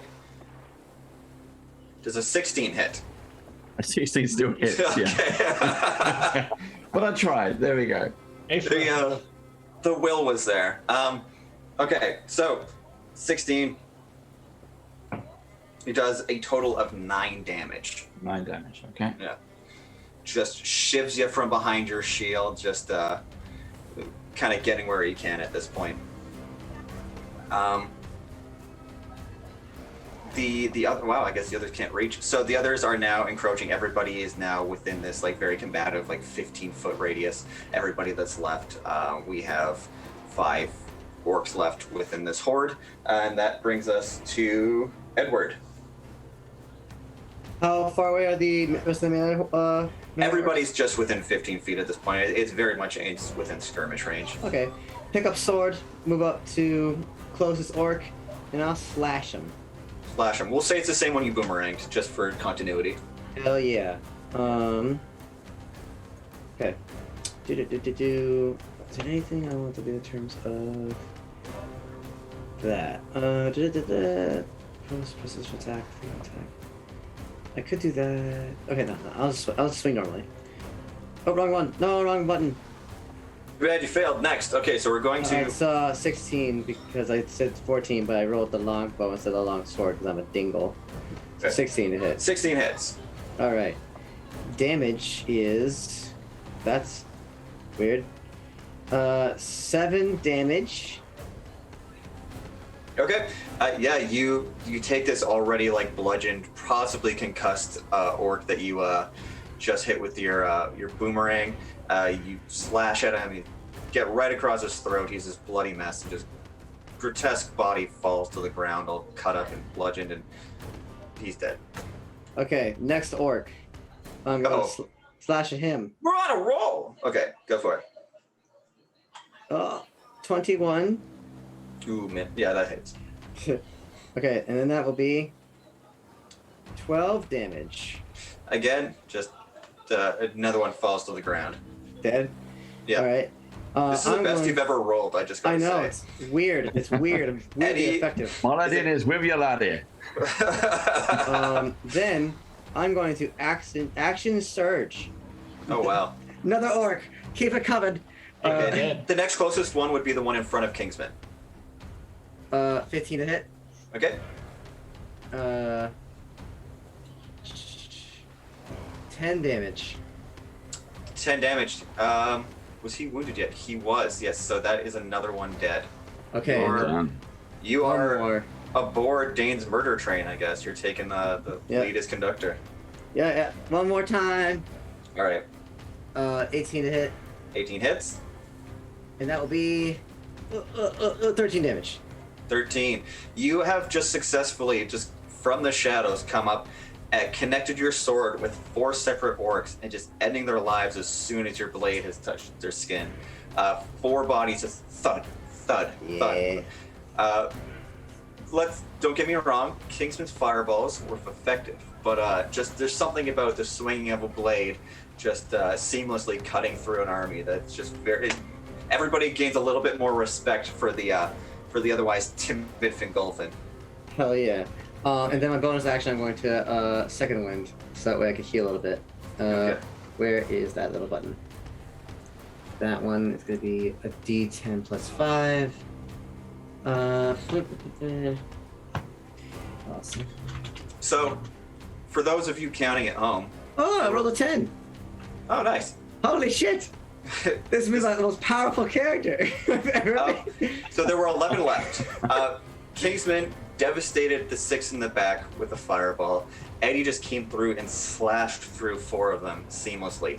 The last one left is a very wounded, well-decorated orc leader, we'll call them. They're very much stand out from the rest.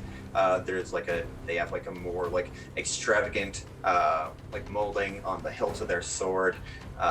Very much have these like donned like leather or red leather shoulder pads. They stand out a little bit more than the rest of them. Which brings us to, I guess, is that the end of your turn, Eddie? You got it. Kyle. All right, I am going to approach this leader one. I will cast Booming Blade. So I make an attack with my shillelagh. Okay.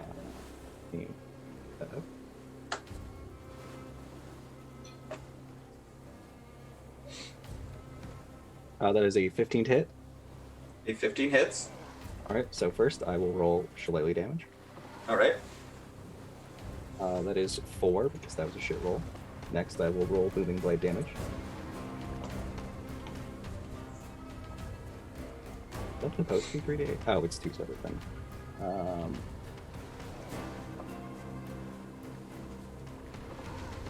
Wait, hang on. I'm confused by the numbers that came up. There are symbols that emphasize value. Oh, okay, now that you mentioned that. Decorated as 0 through 9 and then recycled from there. Alright, I dealt 1 additional thunder damage for my Booming Blade, and then I also have Hex on him, so I'll roll my Hex damage. Alright, you're... Dividends. Alright, that is 5 points of damage from Hex. Okay. So that is a total of 10 from that one attack with 3 things on it. Less than a half damage fireball. So, Kyle, how close are you to this leader? Oh, this is a point blank attack. I'm smacking him with the stick. Okay, so all these like bells and whistles fly up as you're casting these spells. As you hit him with your stick and all this magical damage, he through his last breath, blood spittles out of his mouth. He looks to you and says in Orcish, as you can only understand, just looks to you in his dying breath and says, "This is only the beginning," as he falls to the ground.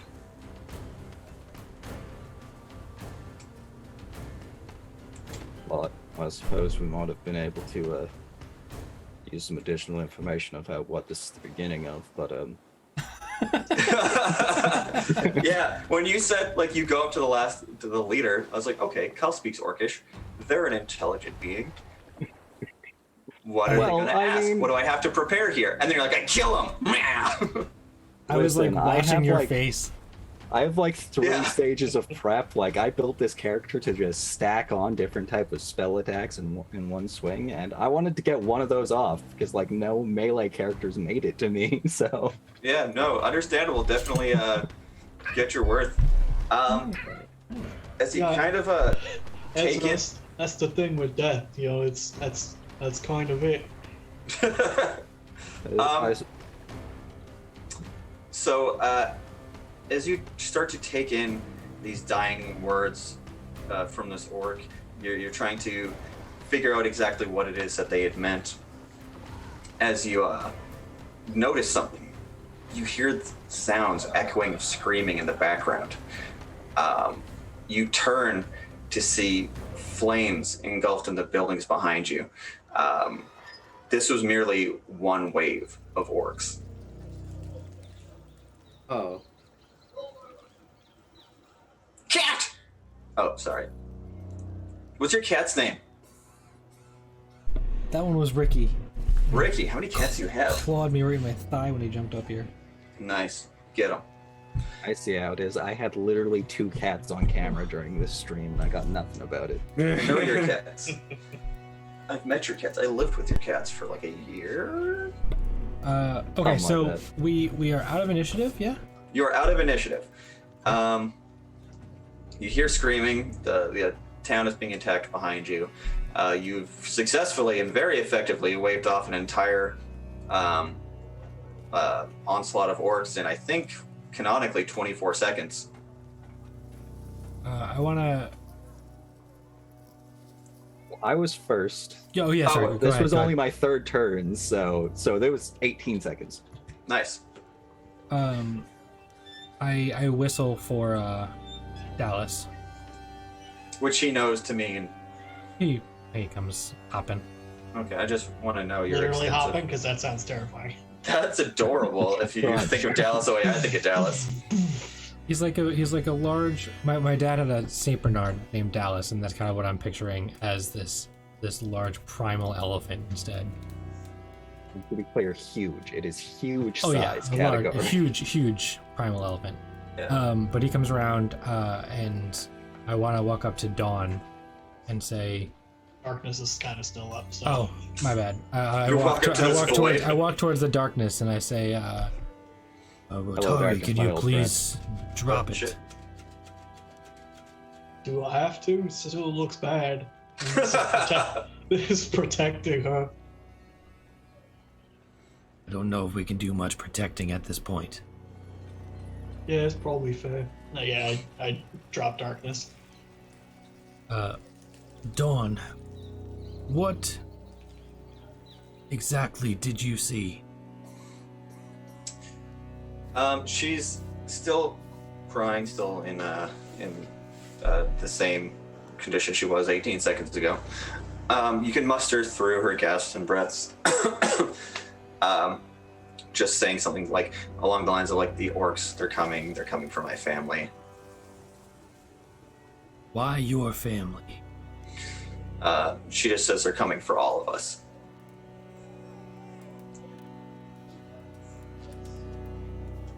What do we do? She says there's nothing we can do.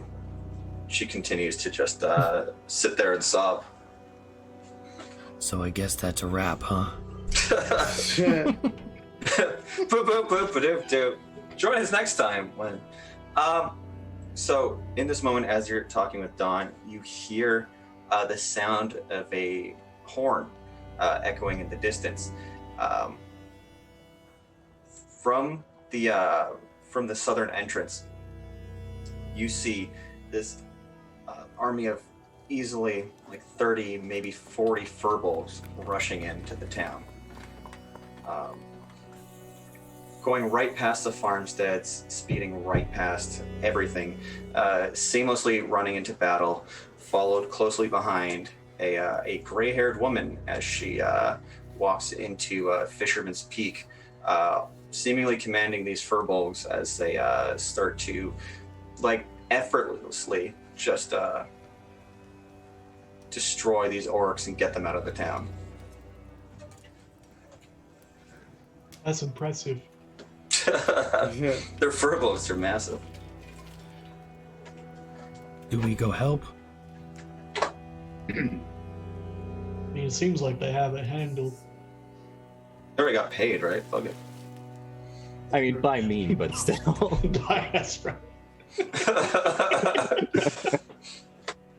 Everyone made 25 gold except for me. I lost 100.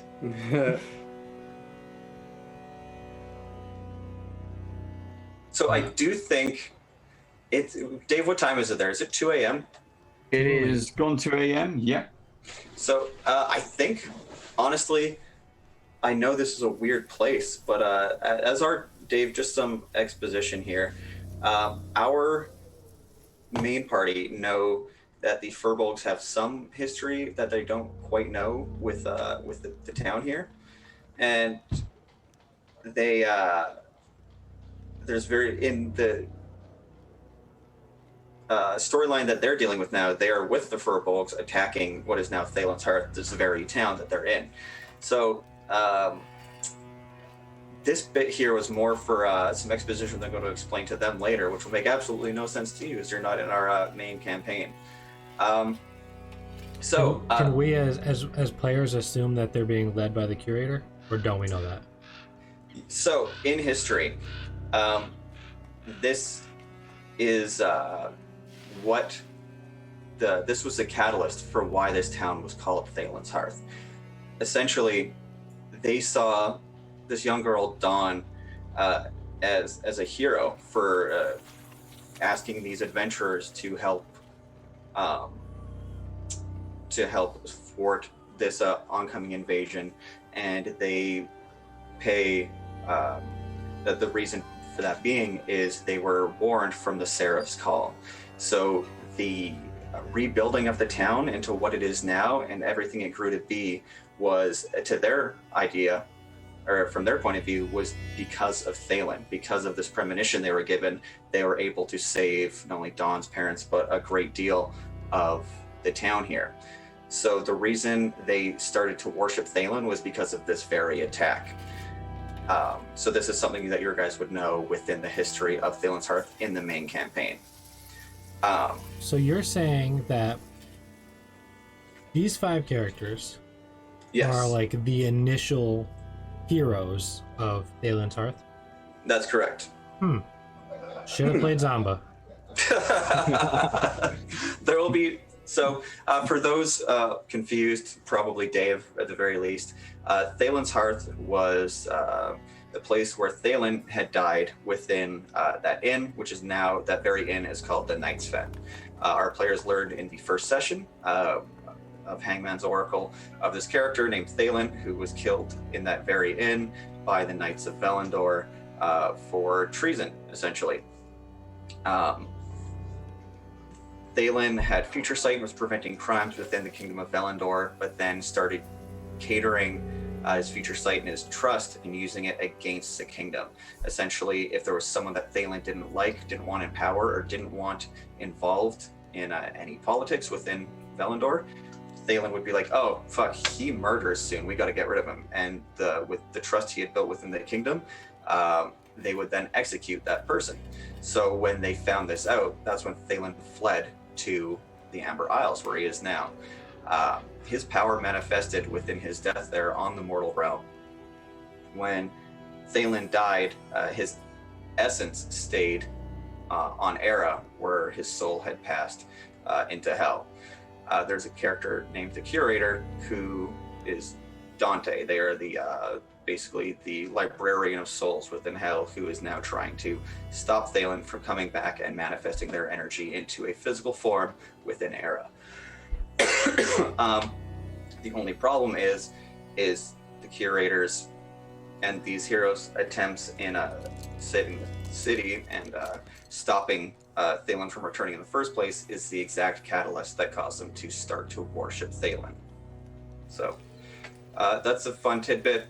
The Furbolgs and you guys end up saving the day miraculously. You've thwarted the orc invasion and have turned the religion of the Paragons of Udite, who are essentially the believe in the goddess of rebirth, are now worshiping Thalyn all throughout the town. So because of these 5 characters here. Oh, whoops. You're your own worst enemy. Fun facts. That's right. At least Dallas is immortalized here. Yeah, Dallas will be forever. So yeah, that's where we're gonna end it off today. Again, Dave, thanks for coming into this origin session and for being immortalized within the main villain of our campaign. Yeah, fuck you, Kingsman, and your heart of gold. But now we have a different storyline where Kingsman gets tainted by the dark side, Yeah. and becomes one of Phelan's generals. Who knows? Yeah. You might have to fight him in the future. Yeah, that could be really fun. So the next time we play, we are actually playing, not the end of our we're still going to play together every other Sunday, but it's the end of the Hangman's Oracle arc. So we're going to see exactly what happens with the Curator is trying to stop Thalyn from returning. The town of Thalyn's Hearth want to bring them back, and now that they have a Triton within their nest, they have a Triton, they can now get a physical entity to embody the energy of Thalyn and have them return. So we're going to see the exciting conclusion to the Hangman's Oracle before we continue on with Season 2 of Midlevel Crisis. Also, you have 2 weeks to work in a green hag named Ezra Thistlewoes, who is a master of magic's arcane, divine, and primal.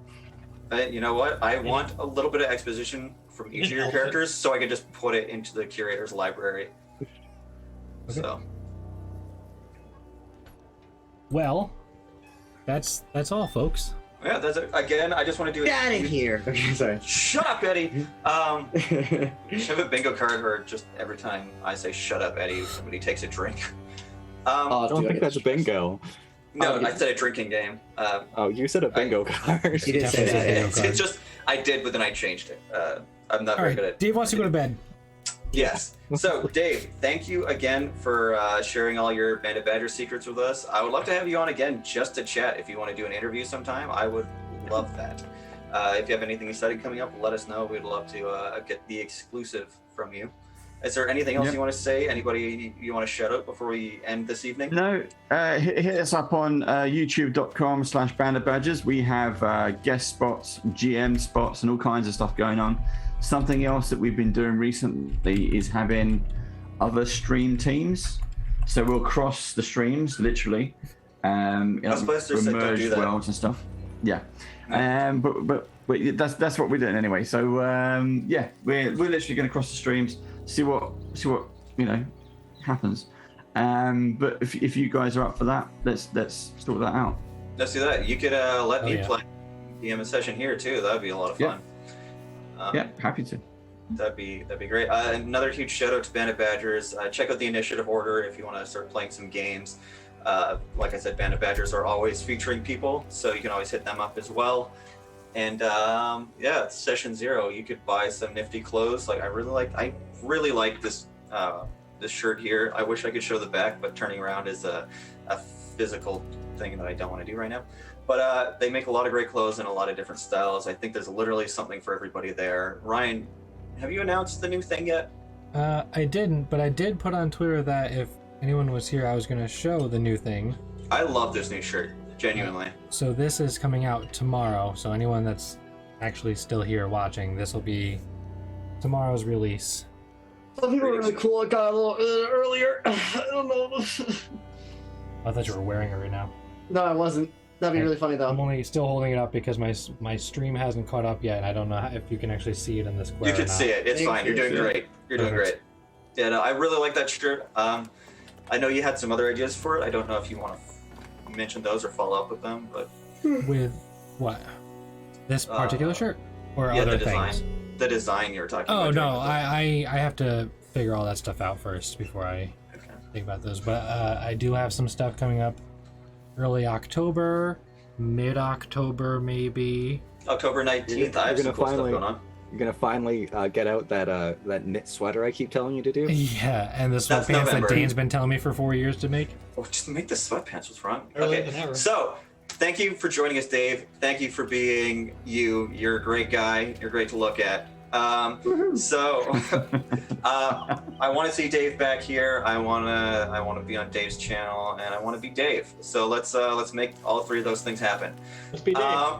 Yeah. So thank you again. Check out Bandit Badgers. Check out the initiative order. Give Ryan your money for session 0. You can get 10% off, or you get 13% off if you use the code Cantina. Fuck it.